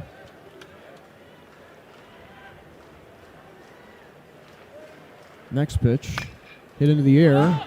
Center field, shallow center, backing up Presser. Brody underneath it will make the catch. As he catches the pop-up from Nicholson, 1 over the minimum, faced by Max Yale here in the third. Single from Paulson, but that's it. Yale with 3 strikeouts through 3 innings in a 1-run game. Carolina 2, West Virginia 1. On to the 4th on MSN. Every athlete wants an edge. At BioPrecision, we use advanced biomechanics analysis and personalized performance strategies to help baseball players unlock their full potential. From pitching and hitting evaluations to recruiting readiness and performance optimization, our science-driven approach helps athletes train smarter, move better, and compete at the next level. Located at the WVU Baseball Biomechanics and Performance Center. Learn more at bioprecision.com. BioPrecision, where data meets performance. Welcome back, class of 2011. Most likely to be a millionaire, didn't quite make it. Hey, reunion's not over yet. Over here, millionaire, smile. Make room, people. Who is that?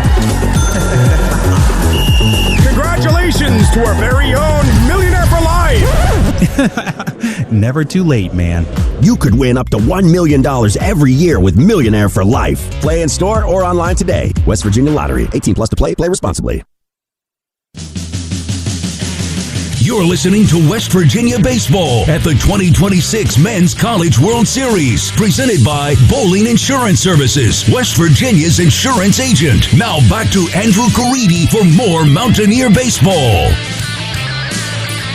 2-1 game. Thanks for joining us for Mountaineer Baseball at the College World Series on this June 14th, 2026. Alongside Jake Weghorst, Andrew Caridi with you. Mountaineer Baseball is brought to us by G&T Gutter Supply in Morgantown, Seamless Gutters, Parts, and Expert Service where quality flows, and Tri-County Plumbing, a team of reliable plumbing professionals, the best in Morgantown in 2025. They were voted that, located in the heart of West Virginia. Visit them, tricounty-pc.com, to learn about their services. That rectangle of sunlight is now being pushed still in the face of starting pitcher Ryan Lynch. He'll get Smith, Gravlin, and Einish. Hitters 4, 5, and 6 for the Mountaineers. Sean Smith ground out right side his first time up. Here's the first pitch to the right-handed hitter outside.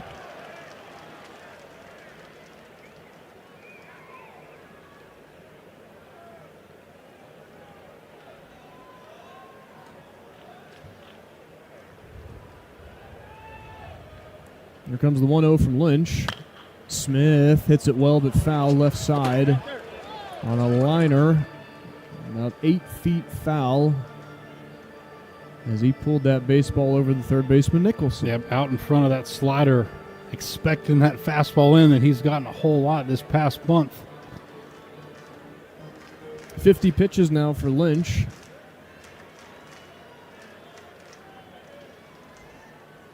And here's the next offering to Sean. Inside, 2-1. Sean Smith from the leadoff position this year, batting .327. That is basically his season average of .323. 2-1 outside, and that's impressive though because Sean Smith hasn't played in the outfield. 3-1 count.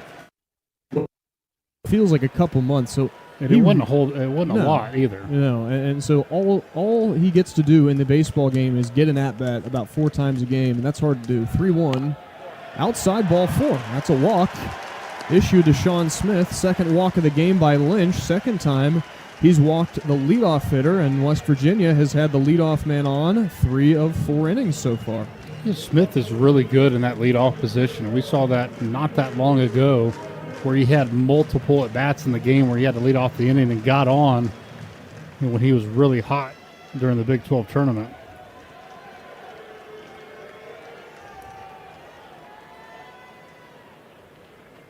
And first pitch is low to Matt Gravlin, who flew out deep to right. his first time up. It's a 2-1 game, 4th inning. Carolina leads here at the College World Series. They've been here 10-plus times. 1-0. Big effort there outside. 2-0 to Gravelin on the miss from Lynch. Been here a lot, but they have the same amount of titles as West Virginia does. Yeah, 13th trip, don't have an Addy yet.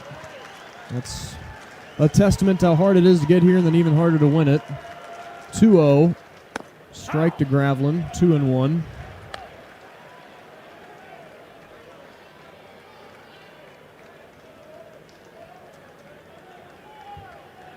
Lead off for Smith at first, not much of a runner. Lynch ready from the stretch with nobody out. The 2-1 to Gravelin. Strike, 2-2. Hasn't been a whole lot of pickoffs in general for North Carolina.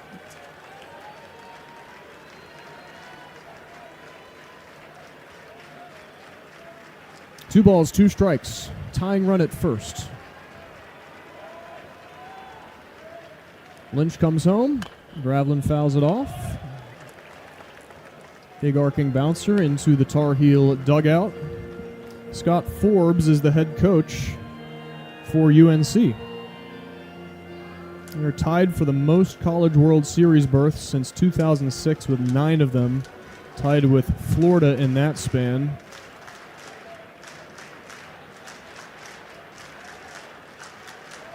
Two-two. Gravelin loops one into the outfield. That's a base hit for Gravelin. And Smith headed to third. Single for the Mountaineers. First and third, nobody out in a 2-1 game. Matt Gravelin lifts it over the interior of the infield, and West Virginia's got the tying run 90 feet from home here in the 4th. Boy, great at bat by Gravelin. Not a great swing, but he got that breaking ball that he typically swings and misses at. Got enough of it. And got a decent way into the outfield.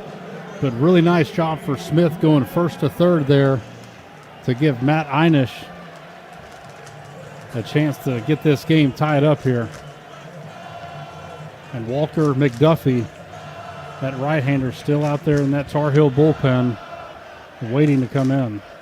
You can trust Matt Einish to have a quality at-bat here. First and third, Smith at third, and Gravelin at first.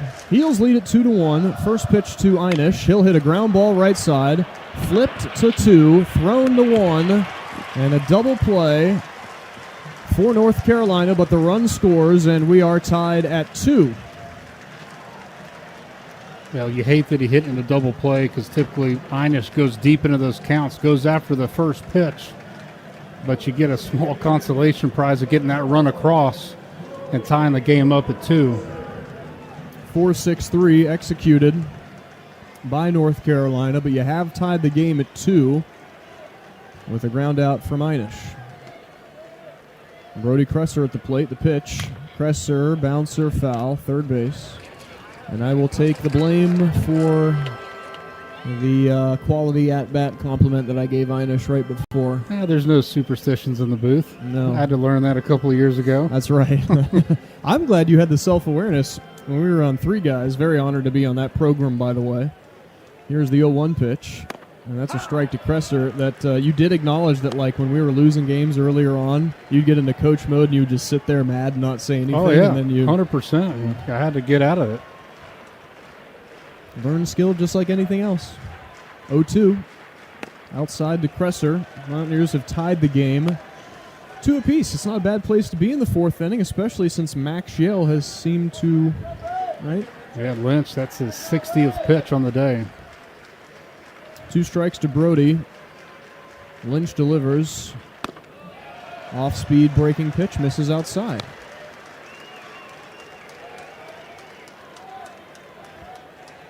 Walker McDuffie is this whole North Carolina bullpen is talented. 2-2. Kresser, bouncer over the pitcher to the shortstop, Schaffner. He has got it. He throws it in time. And the Mountaineers are done here in the 4th, but they've tied the game. Smith, leadoff walk. Gravelin hits him to third on a single. Einish hits into a double play with nobody out, so that brings Smith home to tie the game at 2. And then the ground out from Kresser. It is a 2-2 game, 2 runs on 4 hits for both teams. Bottom 4 when we come back from Omaha in the College World Series on MSN. And here's Heather with the weather. Well, it's beautiful out there, sunny and 75, almost a little chilly in the shade. Now, let's get a read on the inside of your car. It is hot. You've only been parked a short time and it's already 99 degrees in there. Let's not leave children in the back seat while running errands. It only takes a few minutes for their body temperatures to rise, and that could be fatal. Cars get hot, fast, and can be deadly. Never leave a child in a car. A message from NHTSA and the Ad Council. You took the first step and quit smoking, but even former smokers may still be at risk for lung cancer. That's why SaveByTheScan.org wants you to know about a new low-dose CT scan that can detect lung cancer early. It takes only 60 seconds and could save your life. You took the first step, now take the next. Visit SaveByTheScan.org for a simple quiz to see if you're eligible and talk to your doctor about screening. SaveByTheScan.org is brought to you by the American Lung Association's Lung Force Initiative and the Ad Council.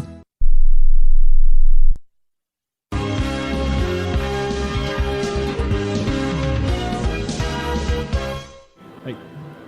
2-2 ball game here in Omaha, the College World Series winners bracket between West Virginia and North Carolina. Mountaineer Baseball brought to us by Bowling Insurance Services, West Virginia's insurance agent, and by SiriusXM for all things college baseball, including live games and talk. Tune in to SiriusXM College Sports Radio, Channel 84, and streaming on the SiriusXM app. Alongside Jake Weghorst, Andrew Caridi with you. Tar Heels will have the bottom of the order up. Hal, Heineck, and French against Max Shale. And so far through this game, Max 3 innings, 4 hits, 2 runs, 1 walk, 3 strikeouts. But those 2 runs and 2 hits all happened in the first inning, and well with a hit by pitch and walk. So all the bad stuff really in the first inning for Max since then. He's been good. First pitch strike to Howe. And if you just take the second and third inning, Wags, 2 hits, 3 strikeouts, no runs. Yeah, he's looking good right now. He's going to have to take care of that bottom half of the order. 0-1. Outside to Howe, who flew out his first time up. Tyler Howe, 251 hitter. Only 8 doubles and 4 home runs, 1-1. Swing and miss, 1-2. You got the track man up. You seen anything detail-wise on Max and ability to be successful so far? Well, after the first inning, he's starting to hit all of his pitches for strikes, but the velocity is up today. 1-2 high. 2 balls and 2 strikes. I still think Max is at his best when he's around that 92 mark where he gets a little more run on the fastball. 2-2. Away. And the count is now full. In contrast to West Virginia, Carolina's only had their leadoff man on once, and that was the first inning. 3-2. Swing and miss. Big strikeout for Max Shale on Howe, and he has struck out the leadoff hitter 3 innings in a row. Boy, he's got that strut going on right now. But anytime you can reach back when you need it and dial it up to 94, 95, and I love that he's challenging these hitters with the fastball. It's fun to watch Max pitch right now. 2-2 game, 4th inning, and the next offering is the first offering to Heineck for a strike, who got it caught looking his first time up. He's 0 for 1, and much like Georgia's pitcher yesterday, who threw a complete game, 15 strikeouts, it's like, guys, if they've got that, elevate their game. Next pitch fouled off. Some guys, they just have it. Yeah. Right? And Max is one of the elite pitchers in the country, and he gets a pitch on the biggest stage right now in front of a huge crowd, but even more watching on TV. Right. Count is 0-2. Yale delivers. Fouled off. Joey Volchko, the Georgia pitcher that we're alluding to, had ups and downs, and like that was a guy who got shelled by Mississippi State in the postseason, and it was like a 17-13 game, if I'm not mistaken. There was something like that, but when you throw a complete game with 15 punchies on national TV, it's like, well, his draft stock certainly is pretty good now. 0-2. High, 1-2. And same thing with Max, like Big 12 Pitcher of the Year, so that's going to get him a lot of cred. But in terms of like draft positioning for Max, not as high as you would think. At least the consensus of like a lot of Big 12 pitchers, but in a performance like this, if he can continue to groove, that's good. 1-2, high, 2-2.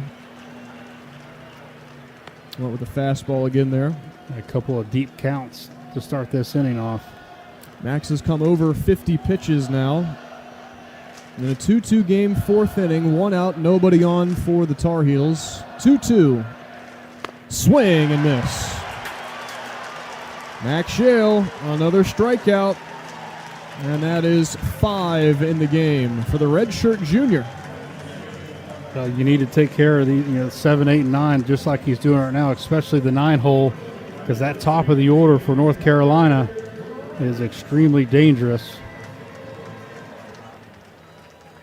He strikes out Heineck for a second time. Max has struck out 5 of the last 10 batters he's faced. And a first offering away to French. 1-0. French singled his first time up. We're tied at 2 in the fourth inning. Third base Hall plays in. Next pitch. Strike. Yet don't let that top of the order chain together some stuff. If French can get on here, he's just a .228 hitter. This is just his 36th start of the year. 1-1. Strike. It's an above average strike call. I love that we could hear it.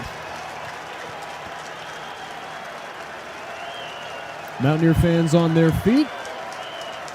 2-2 game. 2 outs. Nobody on.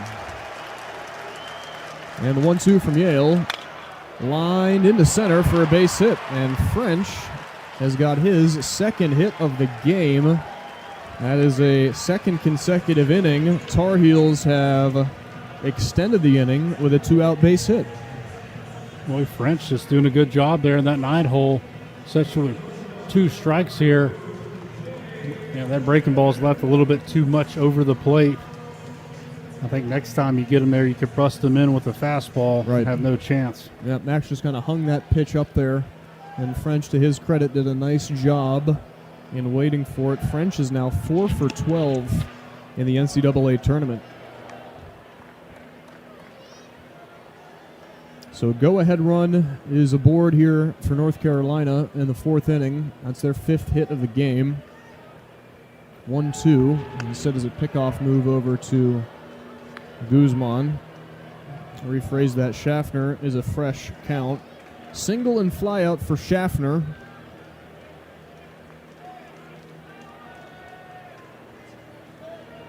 One-two from Yale. And that is knuckled into the air weakly. Tyrus Hall will scoot over to his left and make the catch.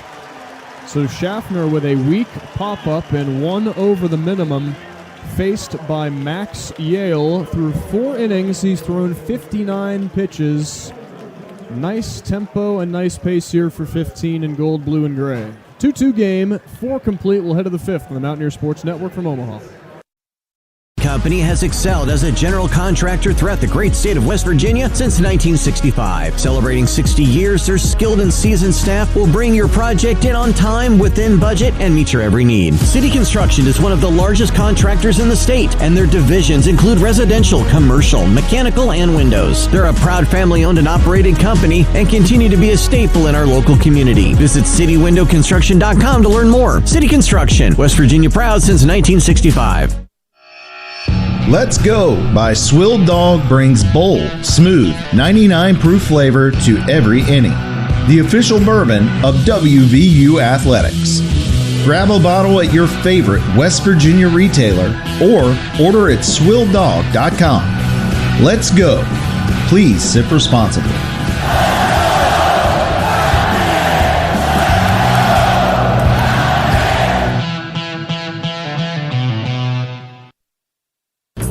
WVU Baseball at the 2026 Men's College World Series is presented by Bio Precision, where baseball meets biomechanics. Once again, here's Andrew Caridi. Welcome back to Omaha on the College World Series. Mountaineer Baseball brought to us by Bowling Insurance Services, West Virginia's insurance agent. And Mountaineer Baseball also brought to us by BioPrecision, delivering elite biomechanics analysis and data-driven training for baseball athletes of all levels, located at the WVU Baseball Biomechanics and Performance Center, helping athletes unlock their full potential. Lummer, Hall, and Guzman will hit here for West Virginia. Ben Lumsden leads off. He is 1 for 1 with a single and a run scored. Drove it well to right field his first time up. Yeah, you got a 5-inning ball game now, tied up at 2. Pretty even on both sides across the board. Yeah. It's kind of what we had expected, though, Yep. right? There's not a ton to separate these teams. First pitch strike inside to Lumsden, who collected his 11th hit of the NCAA tournament, his last time up. The all-time leader in postseason RBI in West Virginia baseball history, 0-1, is a strike. Breaking pitch hits for 0-2. Ben has put on a significant amount of size in the offseason, and that has translated to power in this NCAA tournament. 2-2 game in the 0-2 pitch. Lumsden, ground ball hit hard to short, well handled by Schaffner. He'll throw to first in time. Despite that being hit right to him, that was hit with pace at 103 on a pawn skipper, and Schaffner had to be really cool to handle that. Yeah, good lick on that pretty decent fastball right there to stay back, see it deep. That was just a nice play right there by Schaffner. That almost bounced up right by the belt. All right, base is empty. 1 out for Hall. We are still tied at 2 in this 5th inning. And a first pitch Hall is a ball. Talk about that bottom of the order elevating its game in this postseason. Tyrus Hall is the first guy you look to. That's a pitch for a strike, 1-1. Lynch probably getting the call there for a pitch that was a little under the zone. Tyrus, the 1-1. Hard hit ball right side, but a ground ball hit directly to Paulson. He'll take it himself to the bag.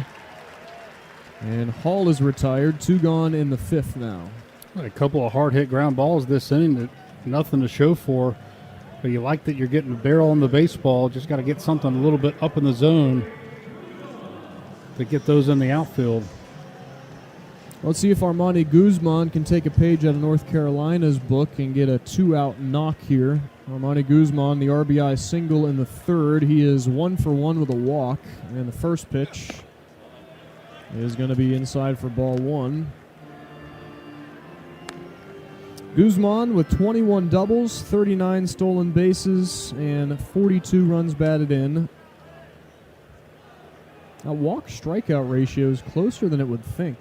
36 walks, 41 strikeouts now. It's not too bad, especially where you're looking at a guy like Guzman whose speed is, a massive impact on the game if you can get on base, and his on-base percentage this season over 400 at 405. Well, I think he's really closed the gap towards the end of the season with that walk-to-strikeout ratio. It's gotten a lot better. Right. We have a catching issue here for Heineck. He'll get a piece of technology corrected here.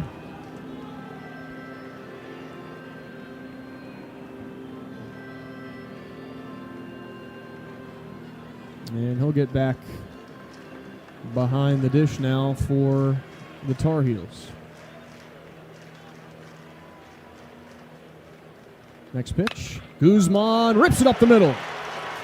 He goes back up the gut again and extends the inning. It's a single, 104 off the bat, straight up the chute for Armani Guzman. Well, that'll make Lynch think about that. That baseball, nice fastball. Look how just great he stays on it, right in between the legs of Lynch. 5-hole. You asked, see if he could do just what North Carolina did, gets on with 2 outs. This is going to have Coach Forbes come out to the mound. All right, second visit to Lynch of the game, not of the inning. If it was the second of the inning, they'd have to swap him out, but you got a decision to make, because North Carolina is a blue blood program, right? They're going to have more than one guy who can throw strikes, so decision to make here.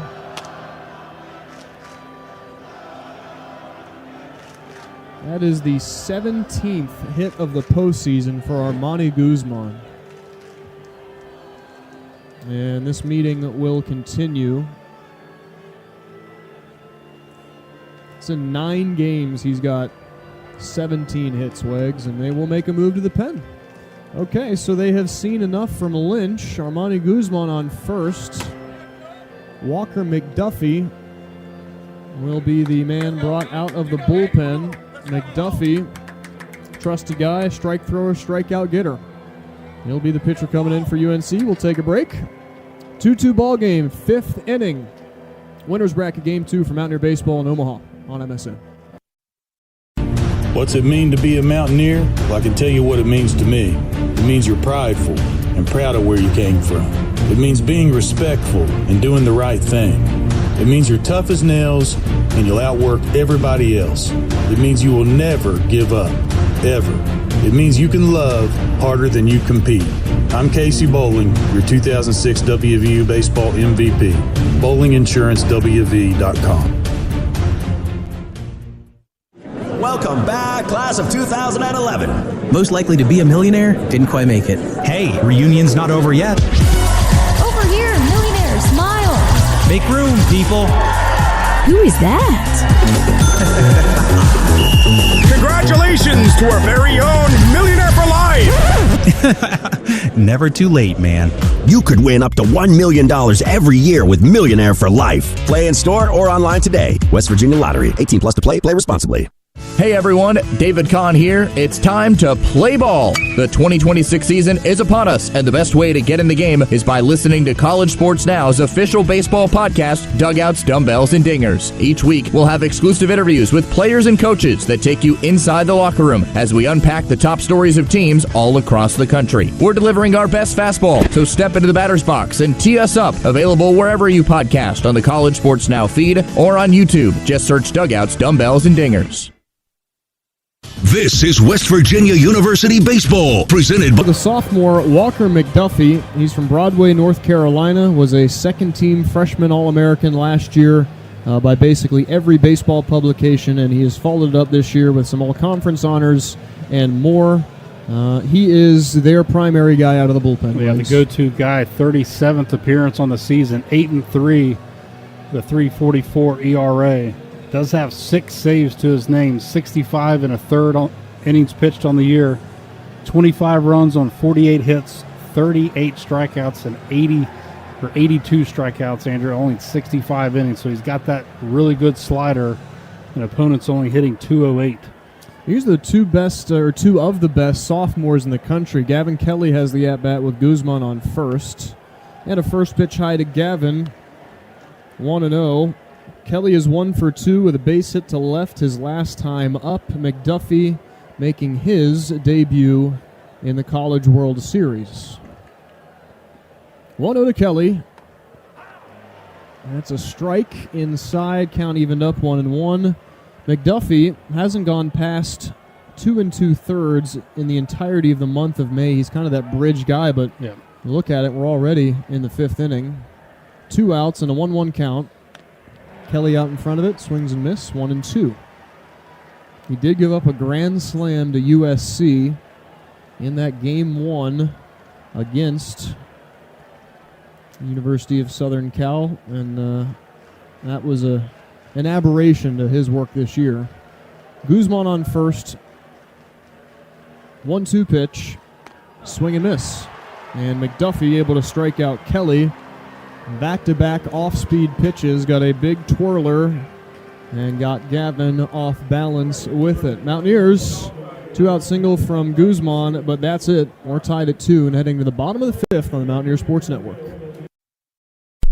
In sitcoms, when someone has a problem, they just blurt it out and move on. Well, I lost my job and my parakeet is missing.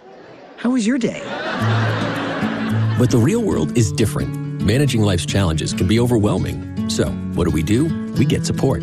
The Huntsman Mental Health Institute and the Ad Council have mental health resources available for you at loveyourmindtoday.org. That's loveyourmindtoday.org. See how much further you can go when you take care of your mental health. Snakes, zombies, sharks, heights, speaking in public. The list of fears is endless. But while you're clutching your blanket in the dark, wondering if that sound in the hall was actually a footstep, the real danger is in your hand, when you're behind the wheel. And while you might think a great white shark is scary, what's really terrifying and even deadly is distracted driving. Eyes forward, don't drive distracted. Brought to you by NHTSA and the Ad Council.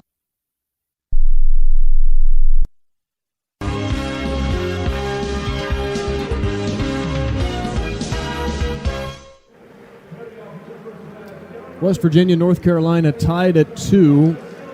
Here in the 5th inning of the winner's bracket, Game 2 for West Virginia in the College World Series. Max Yale, 4 innings, 5 strikeouts, 2 runs on 5 hits. Those runs and majority of those hits and walks coming in the first inning. Since then, he has acclimated quite well.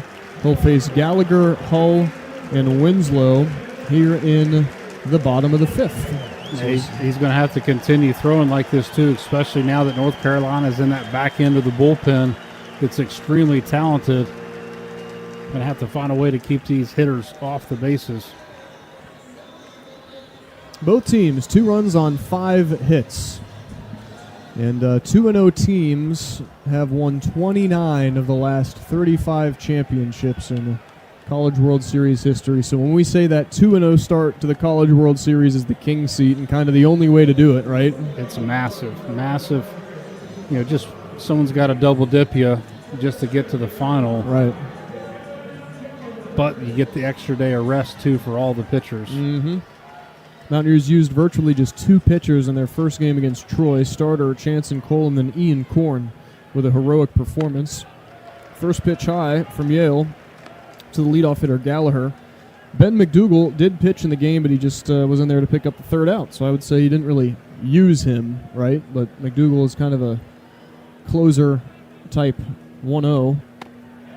Check swing. They're going to say he didn't go. Can I see a replay of that, Wegs? I would love for you to see a replay. Do they have the guts to show it? That's why I'm not even looking at it. Come on, man. 2-0 count and the pitch. Strike, 2-1. They are not giving us the strike zone on the track, man. Gallagher reached on a fielder's choice and scored a run in the first and then struck out in the second. Yale, 2-1 from the lefty. Popped up right side. Foul territory. Guzman tracking it well.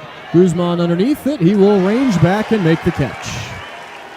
Yale has gotten out on the leadoff hitter after he started giving up a single to Schaffner in the first in 1, 2, 3, and now 4 innings in a row. It makes a difference when you can keep the leadoff guy off the bases. As an offense, you got to change the entire way because now you got to get a double to get in scoring position. Max Yale, 64 pitches, takes care of Gallagher with relative ease after falling behind 2-0. This is Hull now on the pitch. Slider away. Single and strikeout for Hull. And he had an opportunity to hit with runners on, or a runner on in the first. But since then, you've not got him to the plate with men on base, which is exactly where you want to have him, with no damage to be done. Next pitch is a strike, 1-1. Yeah, this is the guy right here. Leads the team in doubles, average, everything, almost across the board outside of home runs. Yeah, 82 RBI. That's Janicki of Troy numbers. Next pitch. Grounder. Oh, bounced into the glove of Hall. A diving play. Throw to first. Guzman reached his foot on the bag. What a play. Hall, Guzman. Amazing athleticism by the Mountaineers. A scorcher hit to Tyrus Hall that got him on the dirt. And his throw up the line to Armani Guzman. But with that athleticism and balance, he was able to keep his foot on the bag and get the out. Boy, they're going to take another look at it. Look, and Armani got it in his glove. Oh, yeah, his foot's on the back. No question. He's out. He's going to be out. I mean, just when you think you've seen it all from Tyrus Hall, I mean, the throws rust a little bit because of the speed of Hall, but gets up and delivers a strike. But when you have an athletic first baseman like Armani Guzman, because he didn't start on the bag, he actually, which is a pretty good thing because he can dive for it and get it, but the right foot grazed the bag to hang with it. This should be a quick overturn. The call of out is confirmed. So that's a North Carolina challenge as well. What a play all around right there. Hall, Guzman, phenomenal defensive effort. And that is the type of play that can galvanize a team. You know, we were watching Texas last night, and they turned a double play in that game, and that was after a miserable inning where they allowed 4 runs from their stud Dylan Volantis, and that kind of then stabilized the team, right? First pitch strike, 2 outs, nobody on here for Winslow. But you get a play made like that, and that can kind of spark you a little bit. There's all kinds of momentum plays, and that's certainly one of them when you have a highlight reel catch and throw. 0-1 count, the pitch, strike, 0-2. 2-2 game, 5th inning, 2 strikes and 2 outs here for Winslow.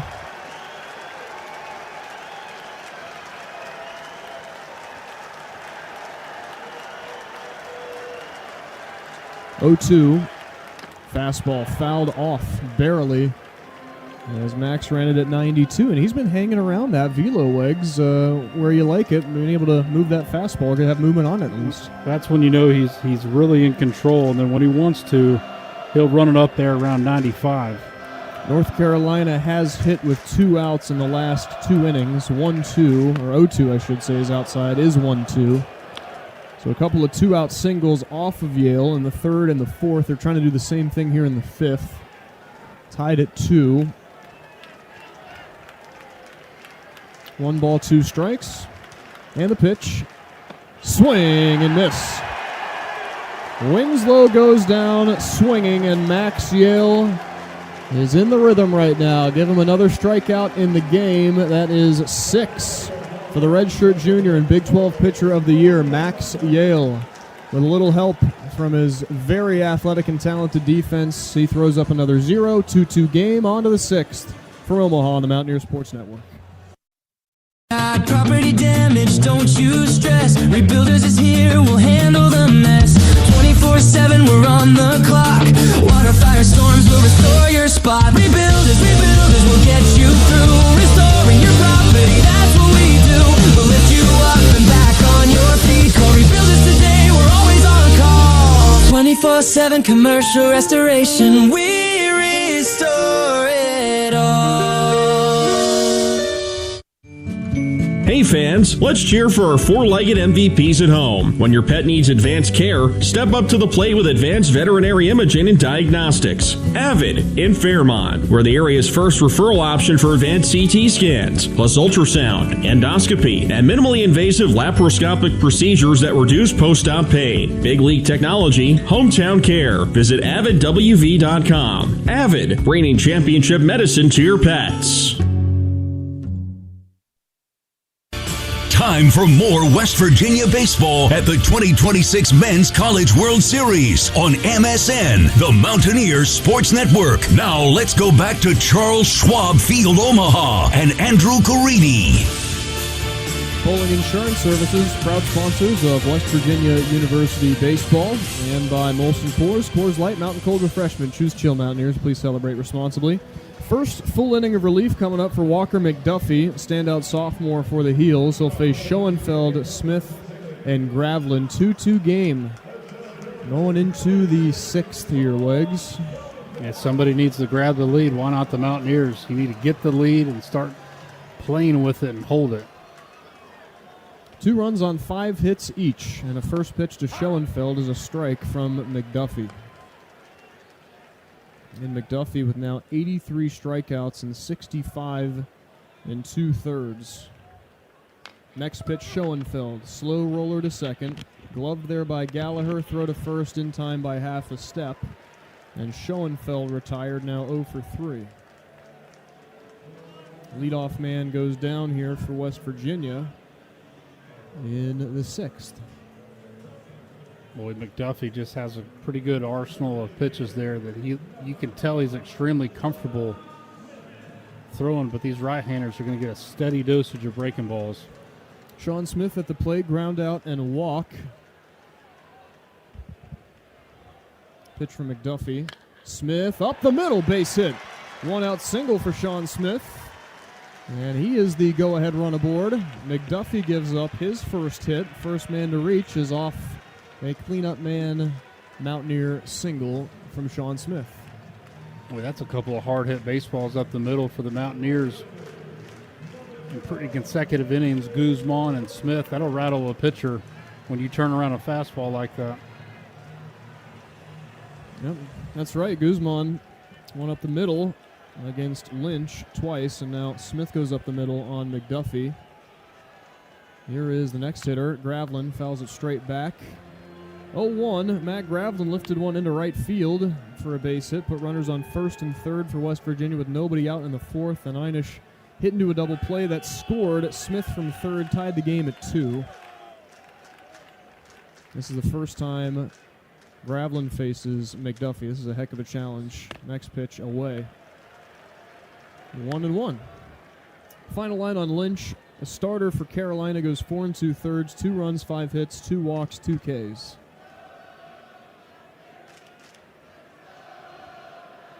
Runner on first, Smith. 1-1. Off the plate. 2-1.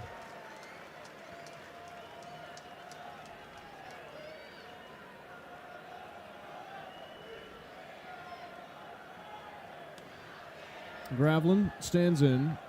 Here's the 2-1 pitch. 2-2. Strike. And McDuffie fortunate to get that call. Looked like it broke off of the plate. So 2 strikes to Gravlin. Smith on first. See if he can get a productive out here for West Virginia. Quick pick to first. And Smith is going to be safe.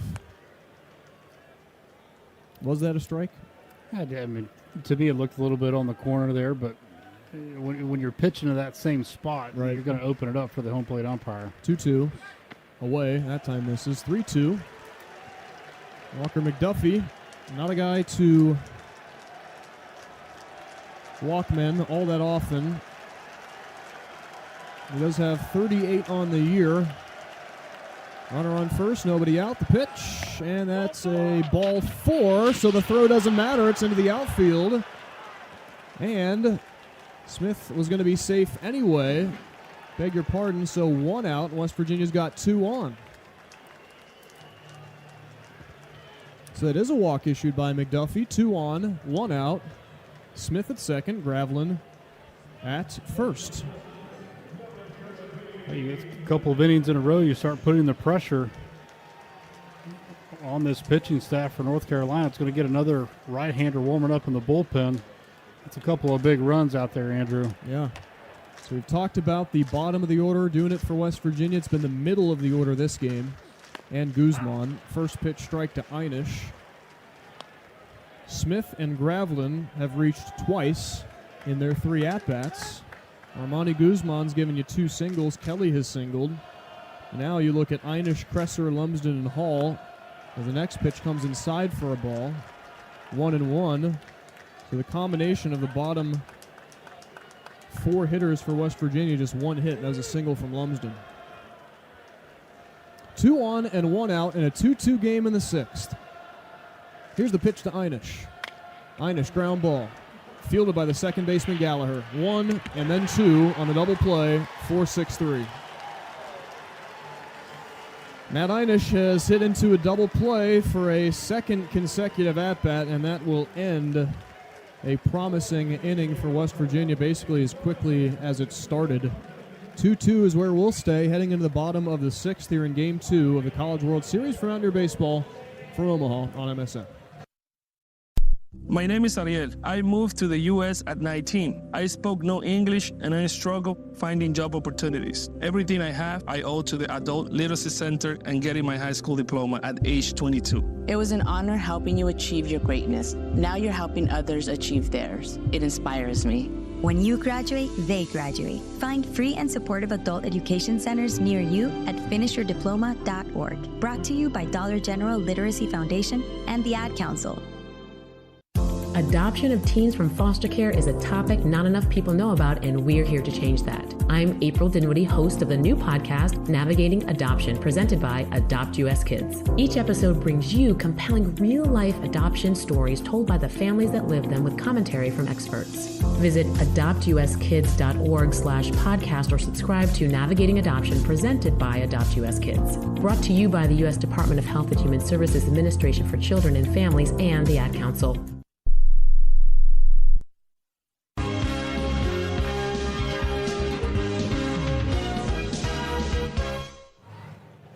Max Schill is ready to work into his 6th inning on the Mountaineers Sports Network from Omaha in the College World Series. West Virginia baseball is brought to us by Bowling Insurance Services. And let's get back to business, courtesy of Rebuilders Commercial Restoration. Max Schill has been all business since the 2nd inning.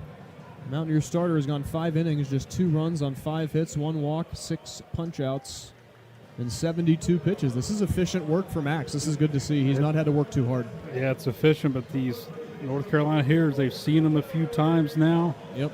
And this is when North Carolina really turns it on the offensive side. So each pitch is going to be extremely crucial from here on out. All right, first pitch strike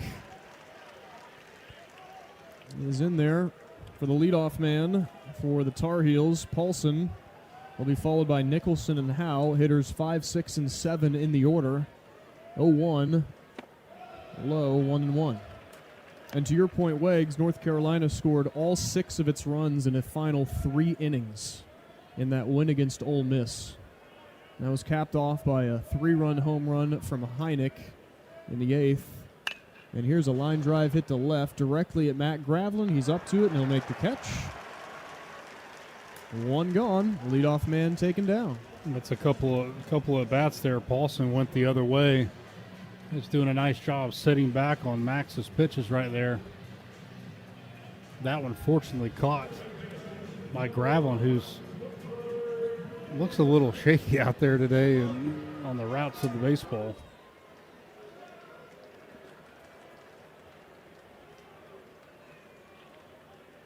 Here is the next hitter. Ground ball fouled, actually, off of the foot of the next hitter, Nicholson, who is 0 for 2 with an RBI on a ground out.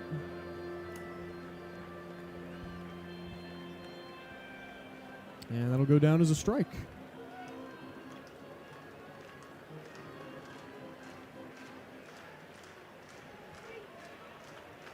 Oh, 1 from Yale. High, 1-1. Yale's up to 75 pitches on the afternoon. 6th inning, 2-2 game. Yale delivers. Fouled straight back. 1-2.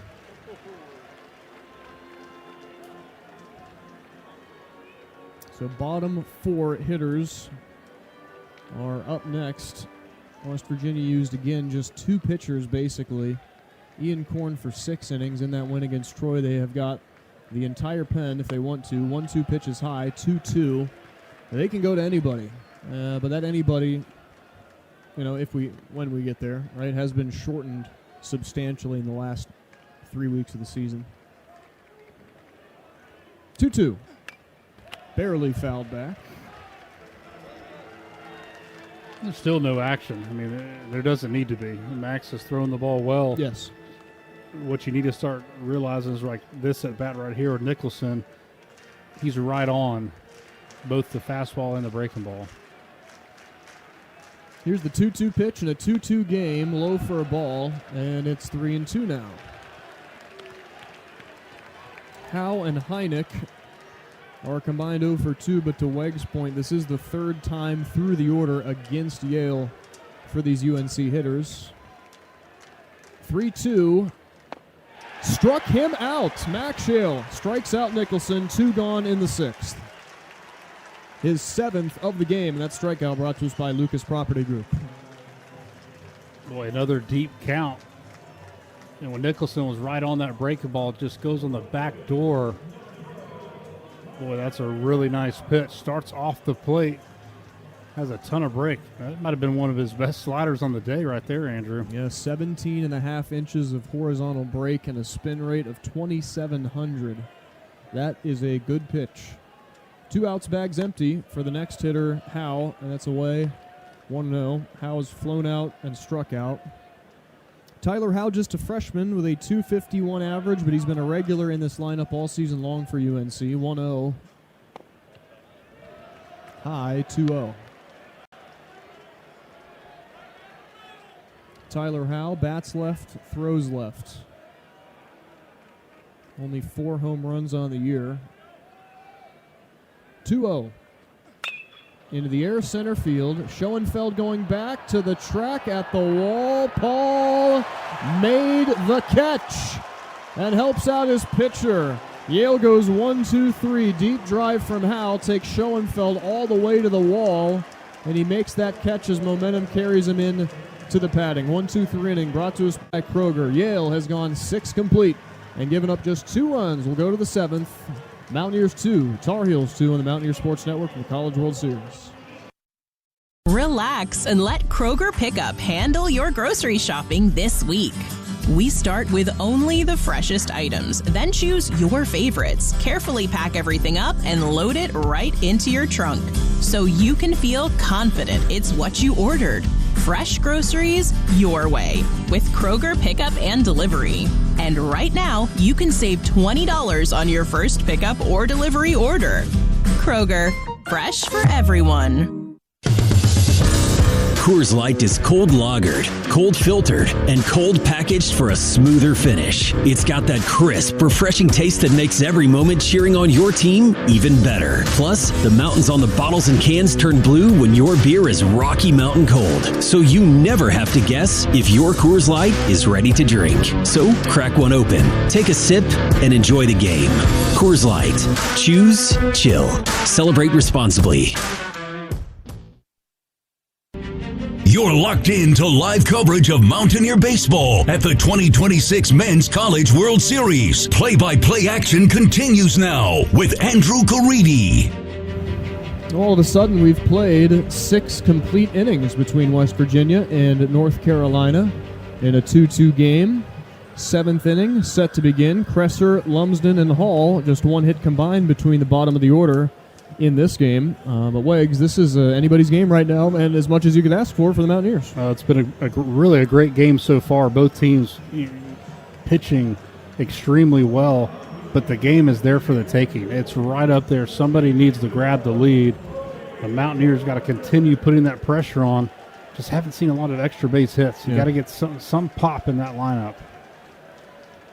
Walker McDuffie, first pitch, Kresser popped up in the air, and that's going to end up in the seats right behind West Virginia's dugout, and the count moves to 0-1.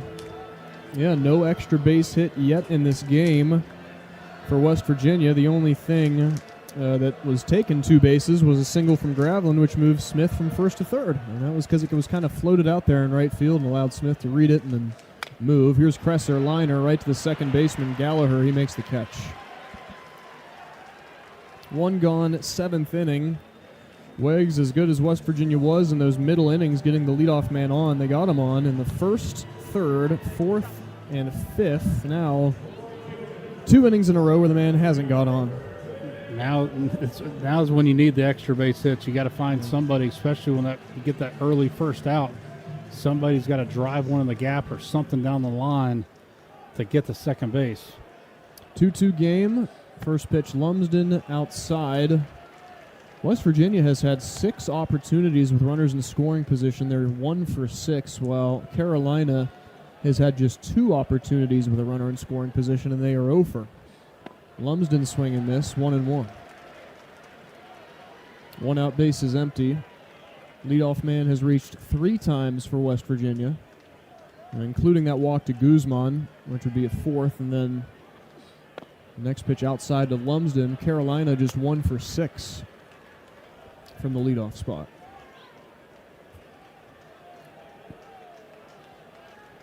Two-one for McDuffie. Strike to Lumsden, and a 2-2. Oh, McDuffie has had the opportunity to dial in, and he has done that. This is one of their, if not their best reliever out of the pen. 2-2. Outside, 3-2. Lumsden's getting a steady dosage of changeups this at-bat. Big frame glasses on McDuffie, and a full count. He delivers the pitch. Lumsden goes down looking on 82. Didn't see one fastball that hold back. A couple of breaking balls and a lot of changeups. That just shows you McDuffie and why he's always comes in the ball game. He's a strike thrower that can throw those pitches at any count. He's faced one over the minimum in 7 batters since he came into the game in the 5th. And that was a really just good pitch that started outside of the zone and broke in. Here's Hall. First pitch strike. Tyrus with a ground out to first in his previous at-bats. We are tied at 2 in the 7th inning. The pitch. Swing and miss, 0-2.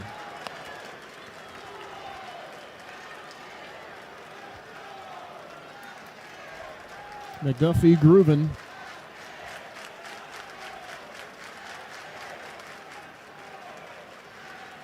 (0-2) to Hall. Outside.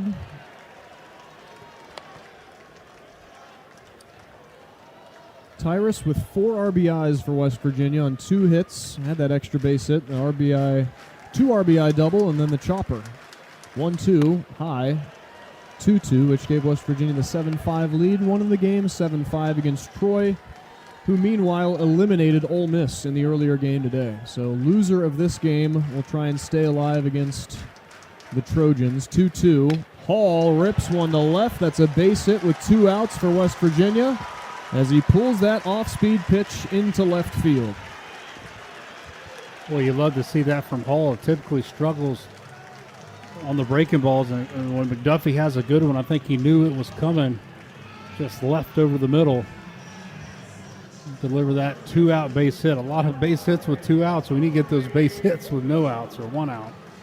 That is the 8th hit in the last 6 games for Tyrus Hall. He singles here in the 7th, and Armani Guzman has reached all 3 times. This will be his first meeting, though, against McDuffie. Pickoff move over to first. Hall is safe. Guzman with a walk, RBI single, and single off of Lynch, the starter. And then that prompted McDuffie to come into the game. Runner on first. Hall, 2-2 game. Another pickoff move. Hall is safe. Brandon Cooper, his microphone at first base. Guzman at the plate. 17 hits in the NCAA tournament for the junior. Yet to see a pitch. First one, swing and miss. Nice off speed at 87. And the bottom fell out from under that one.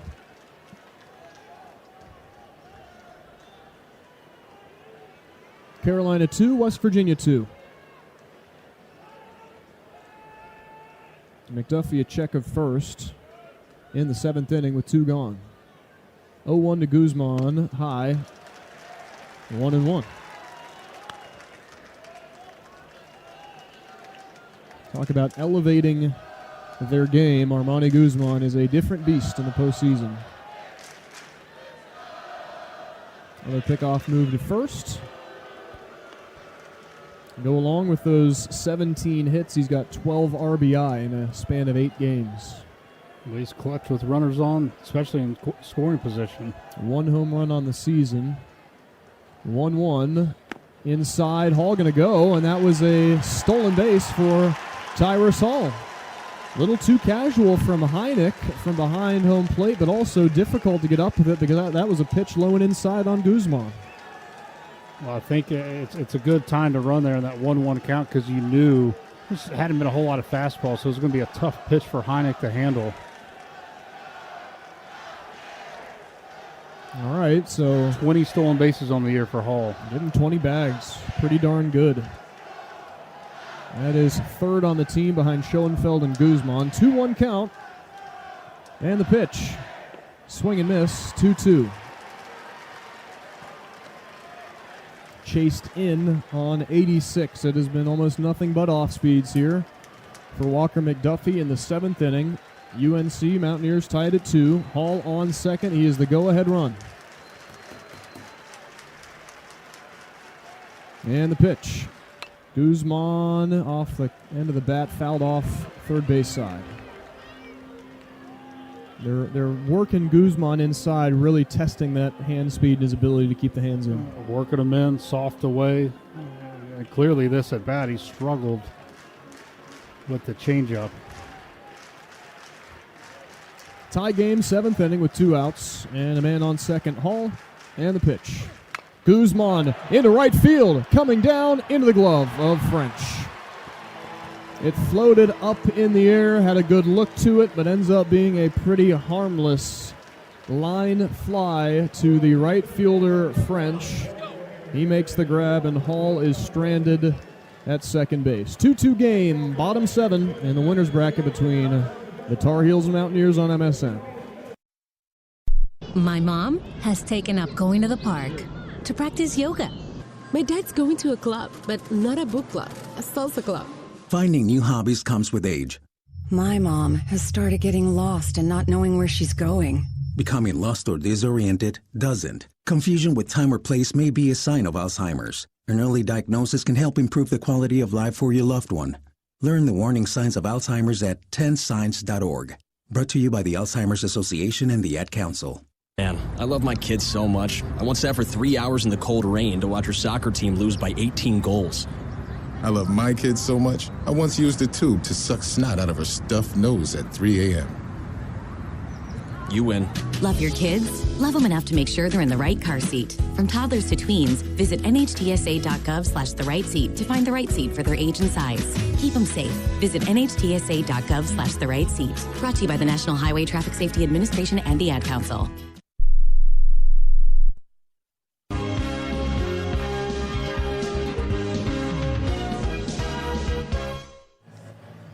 Welcome back to Omaha and Charles Schwab Field. I was trying to figure out who they had on the video board, the Carolina stuff. It's Eric Church, country singer. He's not bad. He's pretty good. You like him? He's a showman. Okay. I thought that was Michael Malone, the new basketball coach, and I was like, I don't think that's him. He's got sunglasses on, not to be recognized, but Eric Church is a big fan. So what we need to do here is have Eric Church like with a UNC garb, and then they need to turn it over to Brad Paisley somewhere in Middle America. Ah, there you go. Carolina will send up Heineck, French, and Schaffner in a 2-2 game in the bottom of the 7th. Yale delivers the first pitch, as the starting pitcher for West Virginia has been as good as you could ask for. He has gone the full 6 here for West Virginia, still throwing the pitch count. Not too much of a concern as long as he continues to work well. 0-1 pitch, fouled off. 0-2.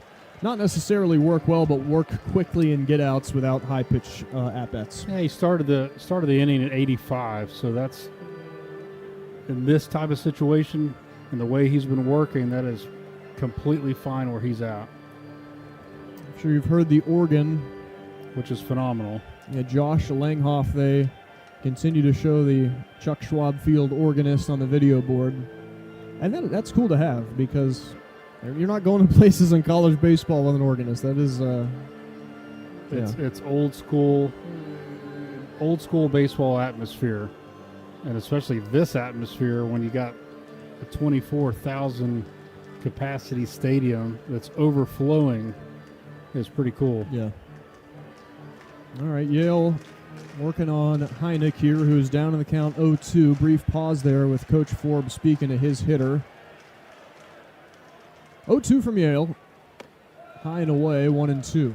Yale has done his best work against leadoff hitters for UNC. If he can get this out on Heineck, that means Carolina would go 1 for 7 from the leadoff spot.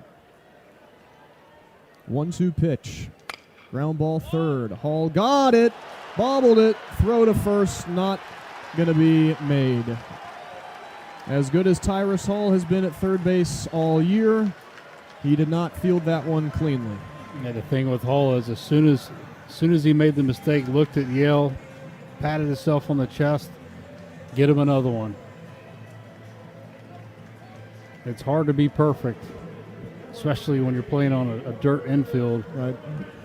Not a whole lot during the season. It's going to bring Coach Sabins out to talk to Max Yale and perhaps to talk about bunt coverages, things like that. This late in the game, right, both teams are going to be trying to grab that lead.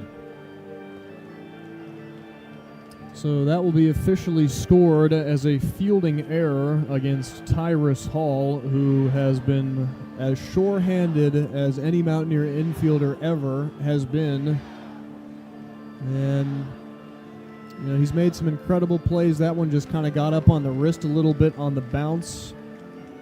West Virginia plays on turf most of the time, and Tyrus's fielding percentage is tremendous, and that may be just one of those things where the margins are so thin, the difference of the playing surface maybe, just maybe. Well, I mean, that's his 6th error and over about 120 attempts. So that's not bad.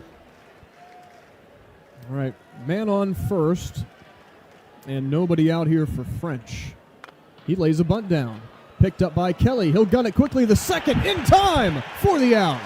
Gavin Kelly shows off the arm power and throws out Heineck at first. French will reach on a fielder's choice, aggressive from the Mountaineer catcher to come out and get that bunt laid down by French and make the risky play to get it to second and get that man off a scoring position. And what a play by Kelly, hopping out of that crouching position and just throwing a rope to Einish. A lot of times when you get those All-American status, it's purely on hitting. But with Gavin Kelly, he's an exceptional catcher. 2-6 on the putout, 1 out, and a man on first still is French, but here is where you worry. Back to the top of the order. This will be the 4th time through for Carolina hitters against Max Yale, whose pitch count is now at 90. Runner on first, and here's another pick move there from Yale. French with 5 stolen bases on the season on 6 attempts. It actually ranks 4th on the team, despite him only starting his 36th game of the season. Next pitch is the first pitch for a strike to Schaffner. We are tied at 2 in the bottom of the 7th inning. 0-1 from Yale. Ground ball second. Got it. Kresser dropped it. Throws it first. Not in time. Well, Kresser got a little bit too quick there, trying to turn that double play. Just mishandled it. This is going to be one of those innings, Andrew. You really got to bear down here. You can't give really good teams multiple chances. Yeah, Brody Kresser knew he had the double play perfectly set up for Max Yale, and it just jumped out of his glove. Would have been the most routine 4-6-3, but instead it is a second error of the inning against a Mountaineer infielder. 2 on and 1 out for the Heels. First pitch low to Gallagher. And you worry, as we said, because this is the 4th time through, and then you've also got Hall on deck with 1 out. 2-2 game, 7th inning. Mountaineers have made their hay this year with clean baseball. They have not displayed it here in the 7th. Yale will throw back to second. The lead runner is French. The runner on first is Schaffner, who's got 25 bags on the season. 2 on, 1 out, UNC in the 7th.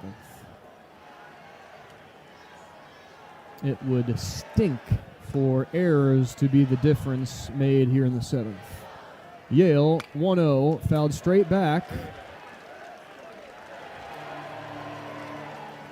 And that lands about 20 feet under us. Man in the gold Mountaineer shirt makes the play.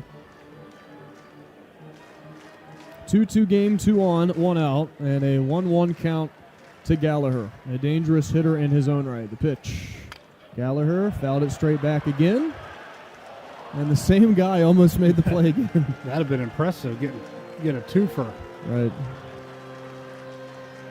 Well, the count moves to 1-2 now. Gallagher is 0 for 3. Reached on a fielder's choice strikeout and pop-up. 285 hitter. 2 on, 1 out. The pitch. Yale watches one hit out to right center field. That is going to split the outfielders. And picked up by Lumsden. 1 run's going to score and 2 runs will score. It is a RBI triple times 2 for Gallagher. And the errors come back to hurt the Mountaineers. It's 4-2 Carolina in the 7th. Well, that's what happens when you give really good teams extra outs in an inning. And unfortunately, that's what a time for the first extra base hit. It clears the bases. That's going to put the backs against the wall here in those final 2 innings, but you still got to get out of this one here with only 1 out.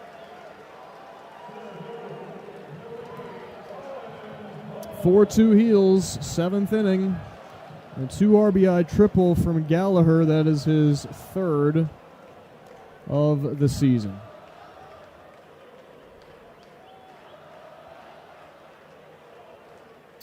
Hull fouls the first pitch back 0-1.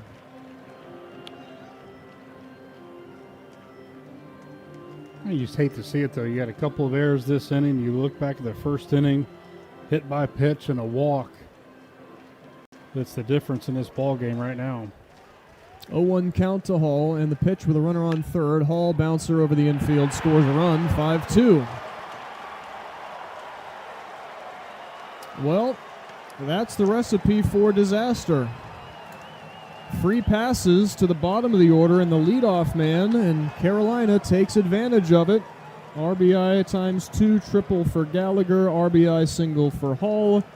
It was a worst storm combination with a 4th time through the order against Yale, the errors from the Mountaineer infield, and then, of course, late in the game when it stings the most. 5-2 Carolina.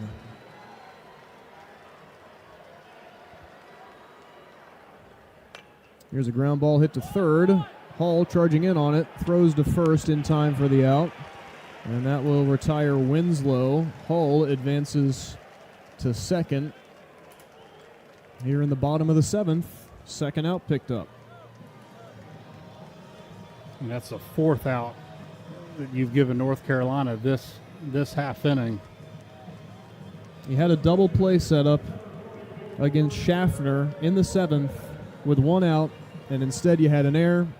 And what could have been 2-2 heading into the 8th is now 5-2 Carolina. 2 outs in the pitch. Strike. To Paulson.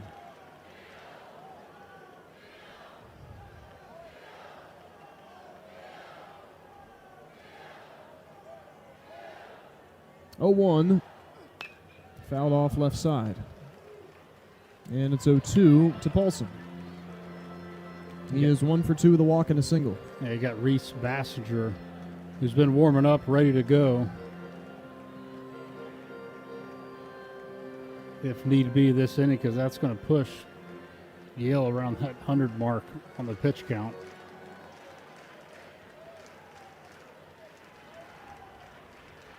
0-2. Fouled off. It is 5-2 Carolina, 3 runs in the 7th.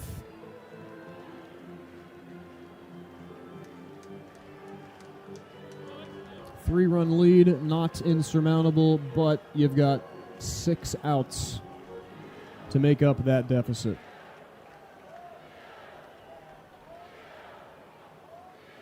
(0-2) popped up, and it's into shallow center, backing up Einish, called off by Schoenfeld, running up to it and making the catch.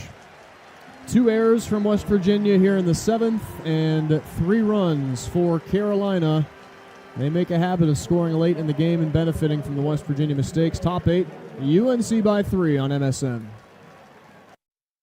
United Bank. Banking means more than financial solutions.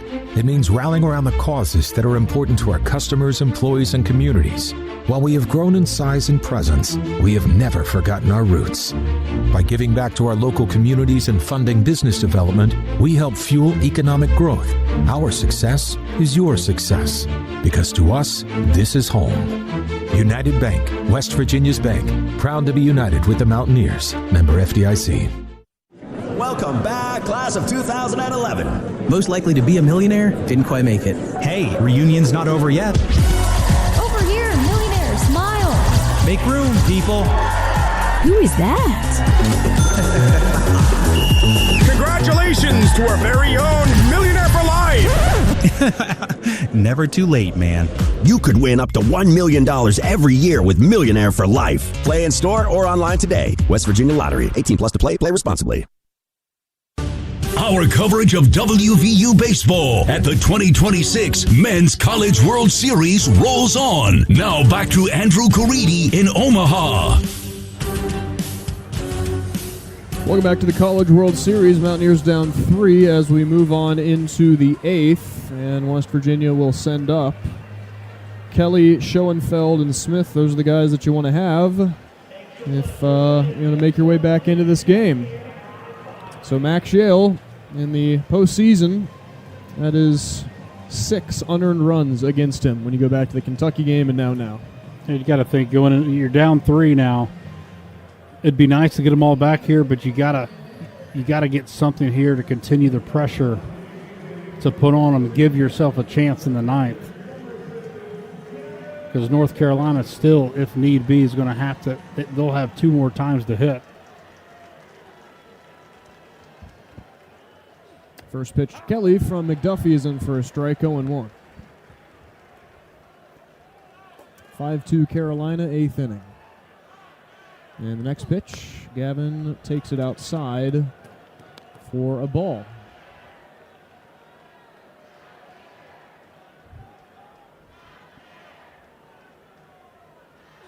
Next pitch, Kelly, line drive caught by the third baseman Nicholson, right above his shoelace. 1 gone. Max Yale, 7 innings, 7 hits, 5 runs, 2 of them earned. Yeah, that's tough. And this is a West Virginia team who has played the best defense in the Big 12 this year. They got the best fielding percentage, and baseball's a game of inches. Good teams will make you pay for mistakes, especially at the College World Series. First pitch is high to Schoenfeld, 1-0. That is brutal for Max, as good as you could possibly ask. 7 innings of 2-run ball. Were it not for the errors, Schoenfeld smokes 1 foul right side. 1-1.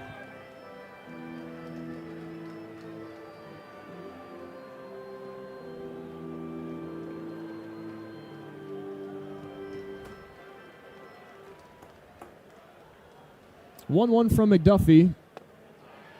Outside, good take from Schoenfeld. It's 2-1. Paul's looking for his first hit of the College World Series. Heels lead 5-2. McDuffie deals. Strike. 2-2. 5-2 Carolina in the 8th after a 3-run 7th. The pitch. Swing and miss. And 2 gone in the 8th. 2 RBI triple from Gallagher and the RBI single from Hall in the 7th for Carolina. Have them 4 outs away from 2-0. Boy, McDuffie really has the hitters off balance. I mean, early on in the outing, a lot of off speed, coming back with a lot of fastballs this half inning. These hitters don't know what's coming right now. Carolina by 3 in the 8th. And here's the pitch to Smith, high and in, nearly tagged him, and it's 1-0.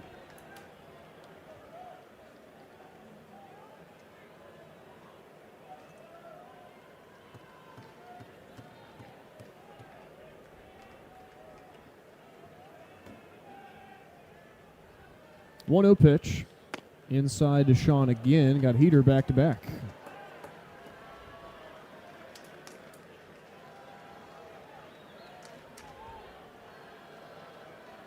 5-2 Carolina. Smith got the take sign on there, and watch that drop in 2-1.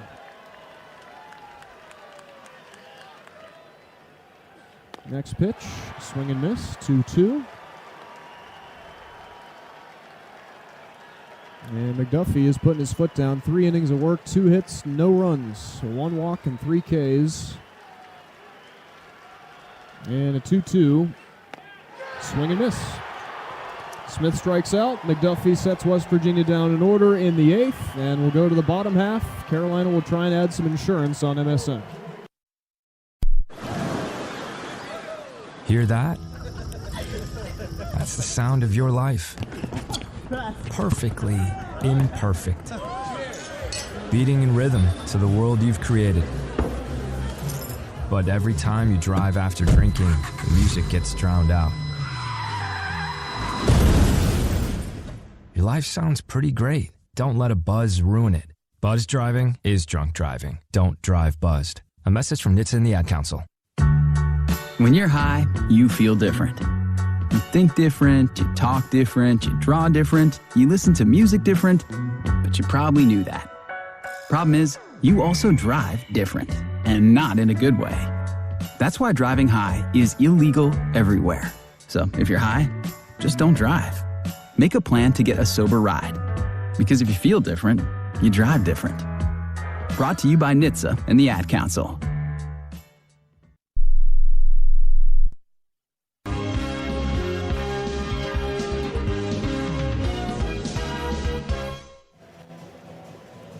Eighth inning, bottom half, coming up here from Charles Schwab Field in Omaha, Nebraska at the College World Series. Alongside Jake Weghorst, Andrew Caridi. Mountaineers down 5-2.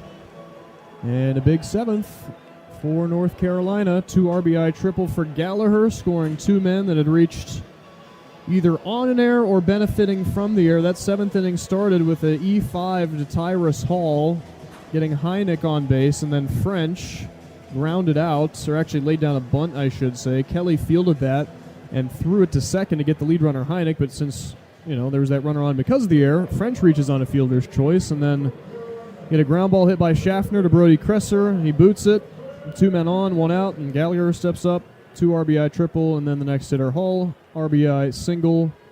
The worst outcomes in the worst possible times in the 4th time around against Mac Shales. Like everything working against West Virginia that you could have possibly conceived of to make it bad happened. Yeah, two bad innings, difference in the ball game, and not a lot's going to happen when you get 2 runs, so you're going to have to keep it right here and get some more of that magic in the 9th. Yep. 0-1 pitch is fouled back off the mask of Kelly. 0-2. Nicholson, Howe, and Heineck will be the hitters in the 8th here for UNC. Yeah, 3-run inning. So what? You were in the 9th inning when West Virginia had to come back against Kentucky at home. It's in there somewhere. 0-2. High for a ball. 1-2. The only problem is that Walker McDuffie's a little better than what Kentucky had to offer. And there's still another arm in that bullpen if they choose to go to him, but I don't know if I'd even go to anybody else but him. Right. His pitch count isn't even that high. 1-2 from Max. Inside ball, 2-2. Neal has now come over 103 pitches.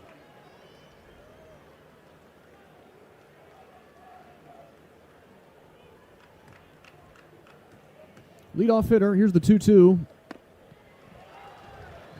Neal misses outside at 86, and now the count is full. You have some action in the Mountaineer bullpen if this will get away.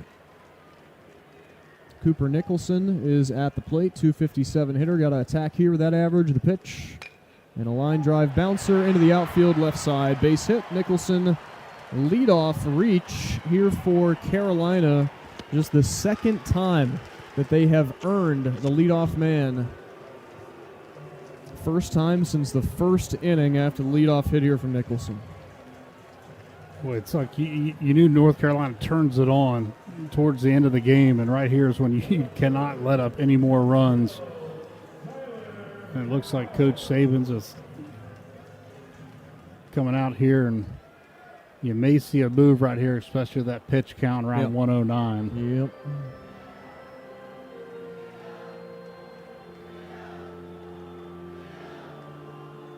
Carolina leads 5-2 in the bottom of the 8th. They get a leadoff single here from Cooper Nicholson, the junior, and it's a fine line you have to toe here. Coach Saban's telling us in our pregame interview that, you know, the pitching choices that you have to make is actually the hardest part of his job right now, because you know that this is a drawn-out tournament, and you got to play more than one game and got to play for more than just, you know, the game at stake. And he will make a move here. Max Shale, 7 innings of 2 earned run ball. Couldn't ask for much more with 1 walk and 7 strikeouts. He did his job.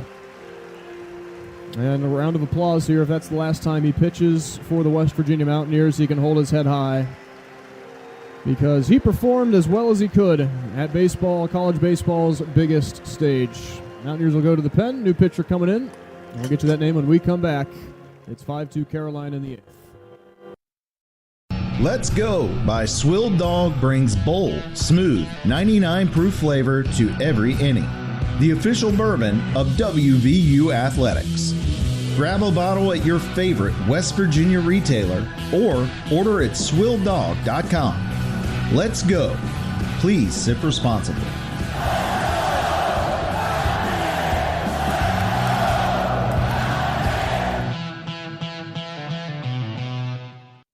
If you got property damage, don't you stress. Rebuilders is here, we'll handle the mess. 24/7, we're on the clock. Water, fire, storms will restore your spot. Rebuilders will get you through. Restoring your property, that's what we do. We'll lift you up and back on your feet. Call Rebuilders today, we're always on call. 24/7 commercial restoration, we restore it all. Relax and let Kroger Pickup handle your grocery shopping this week. We start with only the freshest items, then choose your favorites, carefully pack everything up, and load it right into your trunk, so you can feel confident it's what you ordered. Fresh groceries your way with Kroger Pickup and Delivery. And right now, you can save $20 on your first pickup or delivery order. Kroger, fresh for everyone. This is West Virginia University Baseball, presented by Bowling Insurance. Foster State Farm. It is 5-2 Carolina here in the 8th. 1 on, nobody out, and Bass will come into the game and try and keep it right where it's at. Yeah, Bass, 29th appearance on the season, leads the team 4-3 with a 3.23 ERA, 55 2/3 innings pitched on the year. He's given up 25 runs on 47 hits, just 18 walks, and 56 strikeouts, and he's going to come into this game with no outs, runner on first base, which is a big run for North Carolina. He's going to inherit that runner and needs to leave it stranded. Got to hold it right there, and especially getting towards that bottom of the lineup, you got to be really ready to field a bunt if they choose to sack. Man at the plate is Howell, and they'll lay down a bunt right to Bassinger, turns to 2, but then throws to first and gets the out. Nice jump there from the lead runner, Nicholson. And good job from Reese there, looking at second, and you could tell he wanted to, but you don't want to take that risk, get the out. Yeah, I think he maybe could have gone to second base, but it'd been really close, and then you'd have been in a bad situation. Right. And now you're going to need to pick up a big strikeout. All right, Heineck is 0 for 3. Here's the pitch. Strike from Bassinger. Wiley, Texas native. 5-2 Carolina, 1 out in the 8th.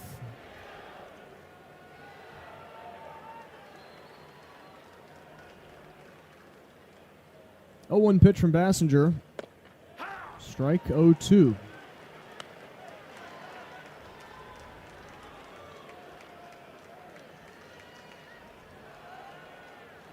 Walker McDuffie, for what it's worth, has a hoodie on in the dugout. He may be done. 0-2 pitch. Tails away. 1-2. You see him down there? I don't think he's done. There's hasn't been anybody warming up. So he's just staying warm, okay. Yeah. There is a chill in the air. Okay. Maybe cooler down on the field. Man on second, 1 out. Big pitch from Bassinger, 1-2, swing and miss. Reese guns it up to 92 and overpowers Heineck. 2 outs in the 8th. Bottom of the 8th, West Virginia has 3 outs to try and tie the game in the 9th, even if they keep it here. That's a movement on that pitch. Yeah, that's a big strikeout, too. And typically Reese goes with heavy sliders, especially the right-handed hitters. Kind of went opposite there and fed him a lot of fastballs. French has had a good game. 2 singles. And off of Yale. Here's the pitch from Bassinger. He misses inside. Carter French. 3-run game, 5-2 Heels. Here's the pitch. Off speed, misses low and in.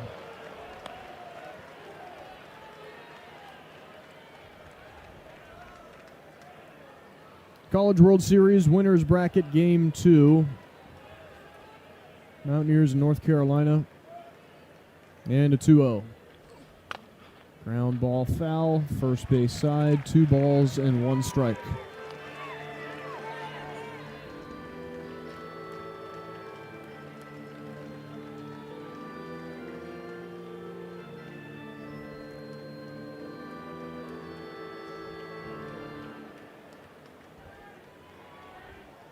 Bassinger, a check of second with 2 outs. Here's the 2-1. High, 3-1. Yeah, you want to go after this hitter. I mean, you want to go after the 9-hole hitter, but yeah. French does have 2 base hits on the day. No home runs, 2 doubles, 2 triples on the season. 3-1. Outside for a ball.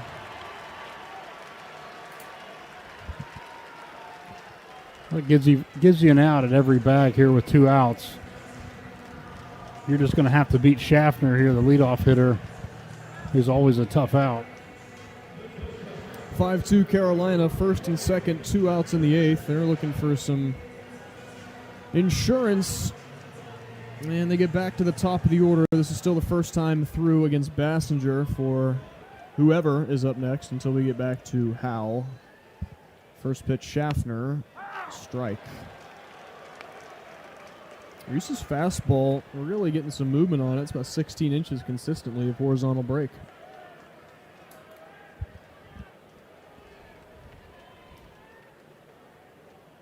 Oh, 1 away from Kelly. It's a ball to the backstop, and the runners can advance second to third. 1-1. Well, that looked like a misplay there by Kelly. I want to see a replay. Looks like they're going to give it a wild pitch. Boy, that is crazy spin on that. Almost looked like a knuckleball. Did you see that? It didn't move, did it? No. That's kind of crazy. Second and third. Makes sense why it would have fooled Kelly. And they're going to intentionally walk Schaffner. Okay. You know, I don't mind that. I think your better matchups against Gallagher, but it just leaves you no room for error. Yeah. With the bases loaded, 2 outs now. Yeah, I mean, you're trading a 353 average for a 285 average. The only problem is Gallagher just had that 2 RBI triple his last time up. He is hitting 357 in the postseason, too.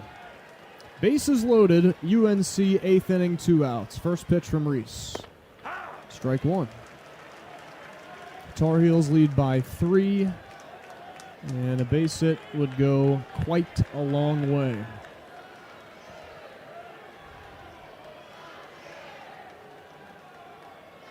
Oh, 1 pitch. Fouled straight back, 0-2.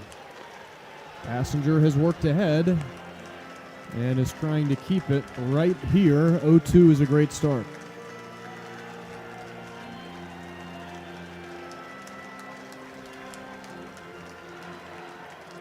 Bases loaded for the Heels, though. They only need 1 smack to really put this one out of reach. 0-2. And here's it lifted into the outfield. Schoenfeld on a run up to it. Schoenfeld going to lay out, and he will make the catch for West Virginia to strand all of the runners.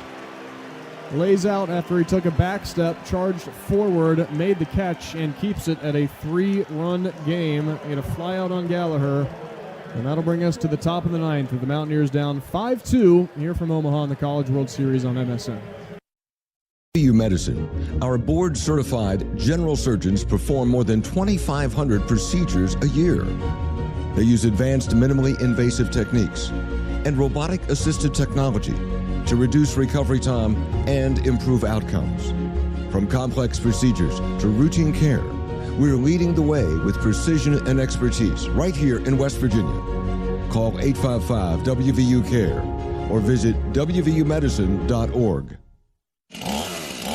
At Big Timber Brewing, we work hard every day to brew great tasting beers right here in West Virginia. So next time you're looking to enjoy a cold one, ask for Big Timber, made in West Virginia. Consume with care. Mother Nature is not your mother. Pick up after yourself and recycle. Mountaineer fans, from the opening pitch to the victory celebration, every trip is a win with Allegiant from CKB. With weekly service to great vacation destinations, flying Allegiant is a home run. Book now at Allegiant.com. North Central West Virginia Airport, the official airport of WVU Athletics. Heading back to the Diamond, here's more Mountaineer baseball from the 2026 Men's College World Series in Omaha with Andrew Caridi. Welcome back to Omaha. Mountaineers have come back from 3 runs down once in the postseason, and they will try and do it again. Matt Gravlin, Matt Einish, and Brody Kresser here in the winner's bracket game 2 against North Carolina will duel off against Walker McDuffie and try and get a rally going here. We got to find a way to get runners on base. You know, the only problem with McDuffie is he's been all over that zone ever since he came into the ball game for the starter Lynch. But those ninth innings can do funny things. You're going to need the crowd here and need some really elite at-bats to give yourself a chance. All right, Gravlin has a hit to his name today. And here's the pitch. High ball 1. Fly out, single, and walk for Gravlin, who has really refined his at-bats as the season has gone on. Here's the 1-0. Inside from McDuffie, 2-0.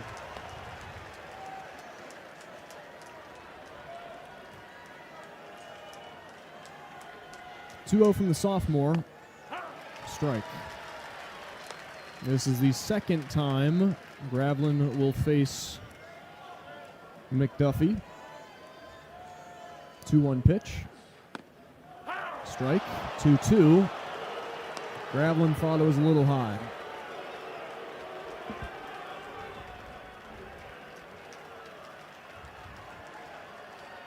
Coach Saban's going to have something to say about that with our home plate umpire, or instead of meeting with Matt Gravlin. I think he's just calming Gravlin down a little bit. He's clearly upset with the second strike call. He's got to dial it back in here and see if he can't get something through the infield. As North Carolina has Caden Glauber warming up in that bullpen.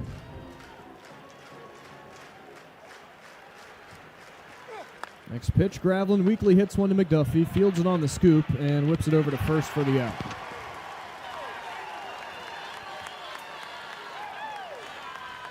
Yeah, good timeout there called by Coach Sabins just to get him back in there and force something. And West Virginia down to its final 2 outs.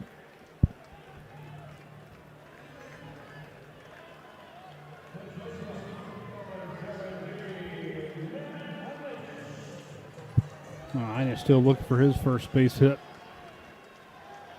And grounded into 2 double plays today. Pitch from McDuffie. High ball. 5-2 Carolina in the 9th.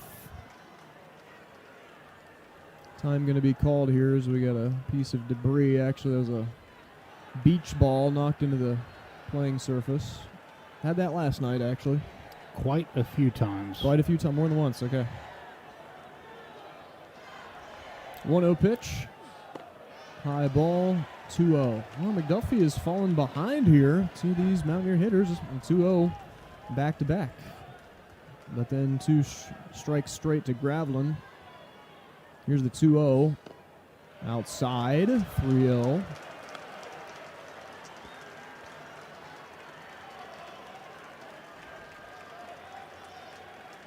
So no strikes to Einish. And the pitch. Strike, 3-1.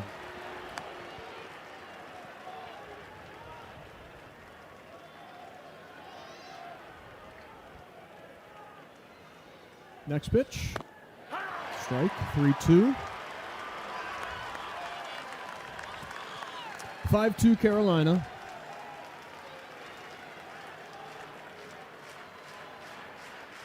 Payoff pitch.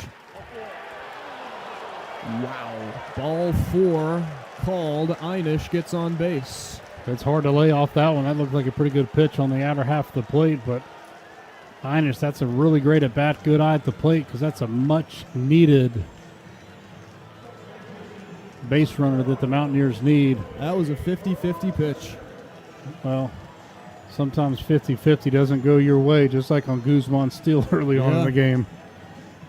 Yeah, McDuffie thought he had that. That was lower corner, could have gone either way, and a walk. Here's the next pitch, a ball 1 to Brody Kresser.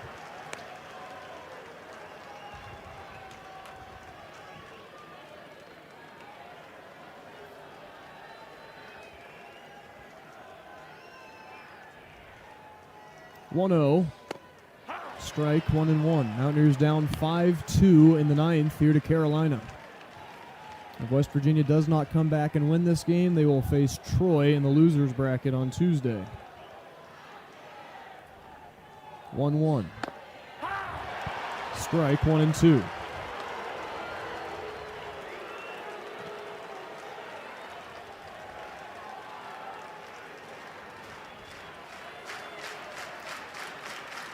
Runner on first, Einish. 3-run game in the 9th with 1 out. McDuffie delivers. Kresser rolls over at foul, third base side. Play made by Coach Sabes at third. And he's going to show off that arm with a toss into the seats. I think he was aiming for some Mountaineer fans. Maybe the first ball I've seen Sabes throw in a while. Yeah, 1 ball, 2 strikes. Here's the pitch. Kresser, line drive, right field, base hit. 1 out, single for Brody Kresser. Lifted over the infield to right center, and Ben Lumsden will come to the plate. Now that base hit will start getting that North Carolina shirt start pumping a little bit. That heart will start racing because you give yourself a chance, right? One swing of the bat, you can tie the ball game when you get a couple of runners on. Caden Glauber is warming up in the pen right now. Catcher Heineck coming out to speak with his pitcher McDuffie. It's been an extended outing for McDuffie. Yes. I mean, he typically doesn't go deep into ball games. No, you're absolutely right. He hasn't gone past 2 2/3. But when you're April. throwing like that, yeah. I mean, threw the ball well. That might have been his final pitch. Right. Yeah, Scott Forbes is out there.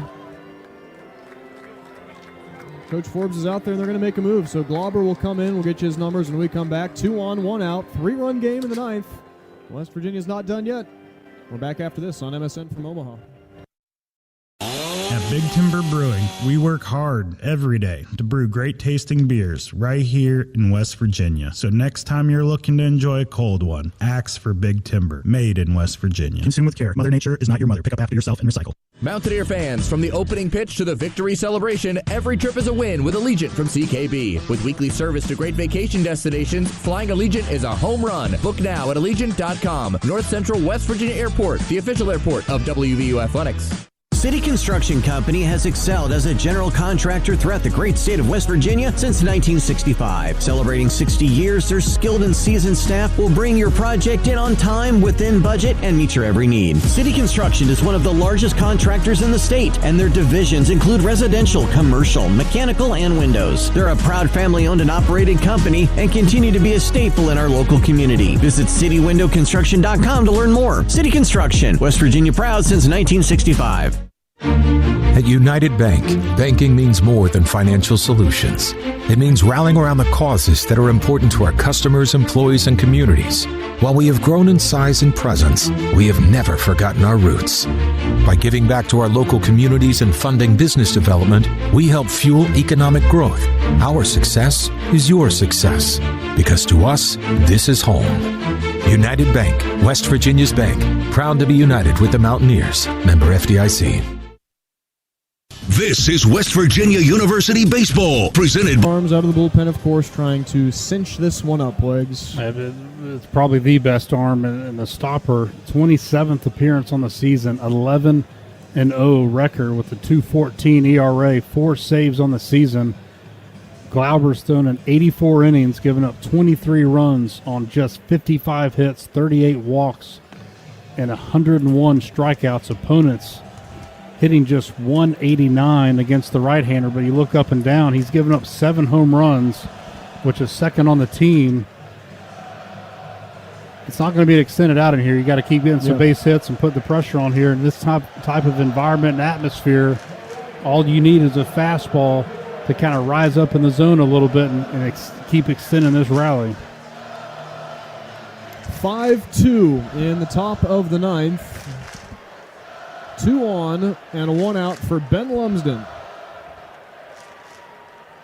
Here's the pitch. Glauber misses high and away for ball 1. All-time leader in postseason RBI for West Virginia, Ben Lumsden. At the plate, batting left against the right-handed throwing Glauber. 1-0. Lumsden swing and miss behind 95. So heat off the bat here for Glauber. Einish second, Kresser first, 1 out. In a 3-run game that Carolina leads in the ninth, the pitch is high, and it's 2-1.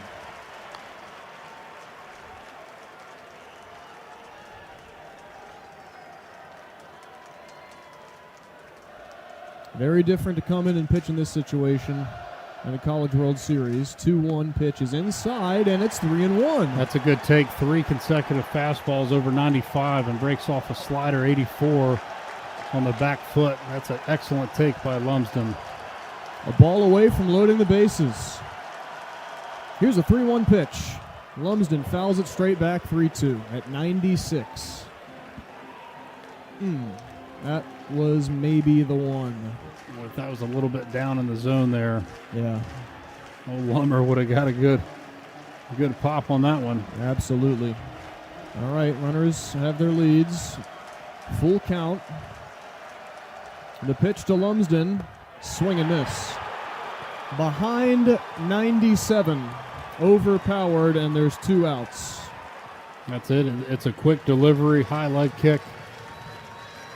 It just comes at you with straight gas.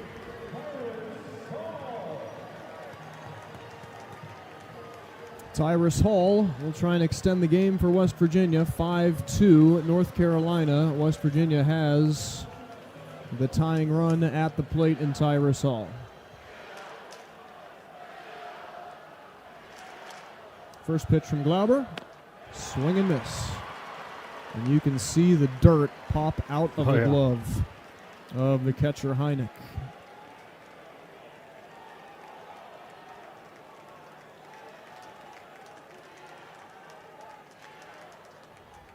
Oh, 1 pitch. Swing and miss, 0-2.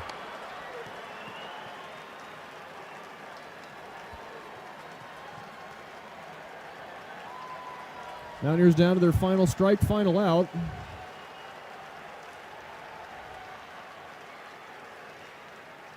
Glauber the 0-2, and Hall strikes out looking, and that is the game.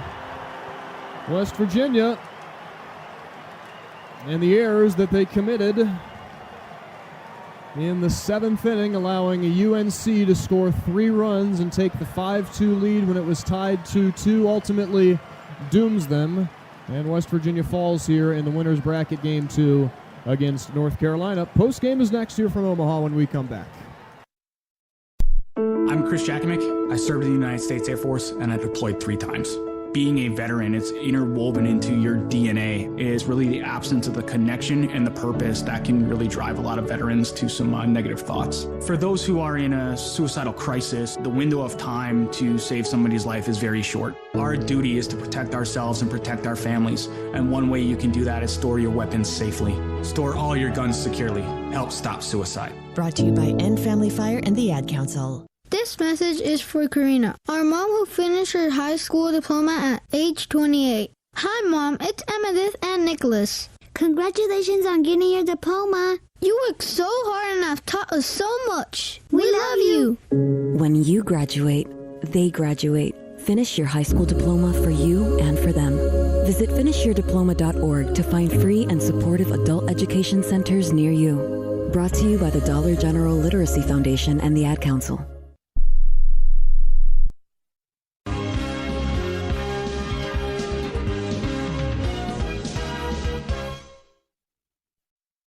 Farmland in the summer to snow-covered hills in the winter. From breathtaking vistas in the spring to stunning foliage in the fall, Greene County has it all. A trip to Greene County is a return to simpler times. Take a stroll down history lane and watch historians reenact the Civil War, or check out the infamous Mail Pouch Barns. In addition to numerous historical sites, Greene County offers great hiking and biking trails, unique agricultural experiences, and much more for tourists of all ages. Make sure to check out visitgreene.org to learn more about what Greene County has to offer. Relax and let Kroger Pickup handle your grocery shopping this week. We start with only the freshest items, then choose your favorites, carefully pack everything up, and load it right into your trunk so you can feel confident it's what you ordered. Fresh groceries your way with Kroger Pickup and Delivery. And right now, you can save $20 on your first pickup or delivery order. Kroger, fresh for everyone. Coverage of Mountaineer baseball at the 2026 Men's College World Series returns in 60 seconds on MSN, the Mountaineers Sports Network. You said you'd never buy your kid candy from the checkout aisle or forget extra diapers. You'd never lick your thumb to clean their face. Never, ever become a minivan mom. So when you say you'd never leave your child in a hot car, no, it can happen. Cars get hot fast, and kids can be at risk in temperatures as low as 60 degrees Fahrenheit. Never happens. Before you leave the car, always stop, look, lock. Brought to you by NHTSA and the Ad Council. We asked parents who adopted teens to share their journey. We just kind of knew from the beginning that we were family.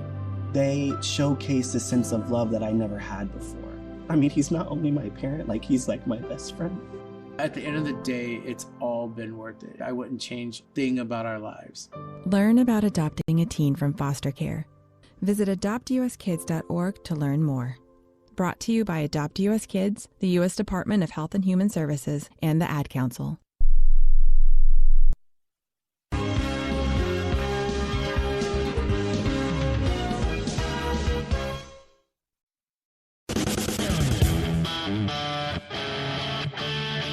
You're listening to West Virginia University Baseball on MSN, the Mountaineers Sports Network. It's time for Mountaineer Extra Innings. Coming up, out-of-town scores, our Mountain State Waste player who cleaned up, and a comprehensive recap with MSN Radio replays. Mountaineer Extra Innings begins as we head back out to the ballpark. Here's Andrew Caridi.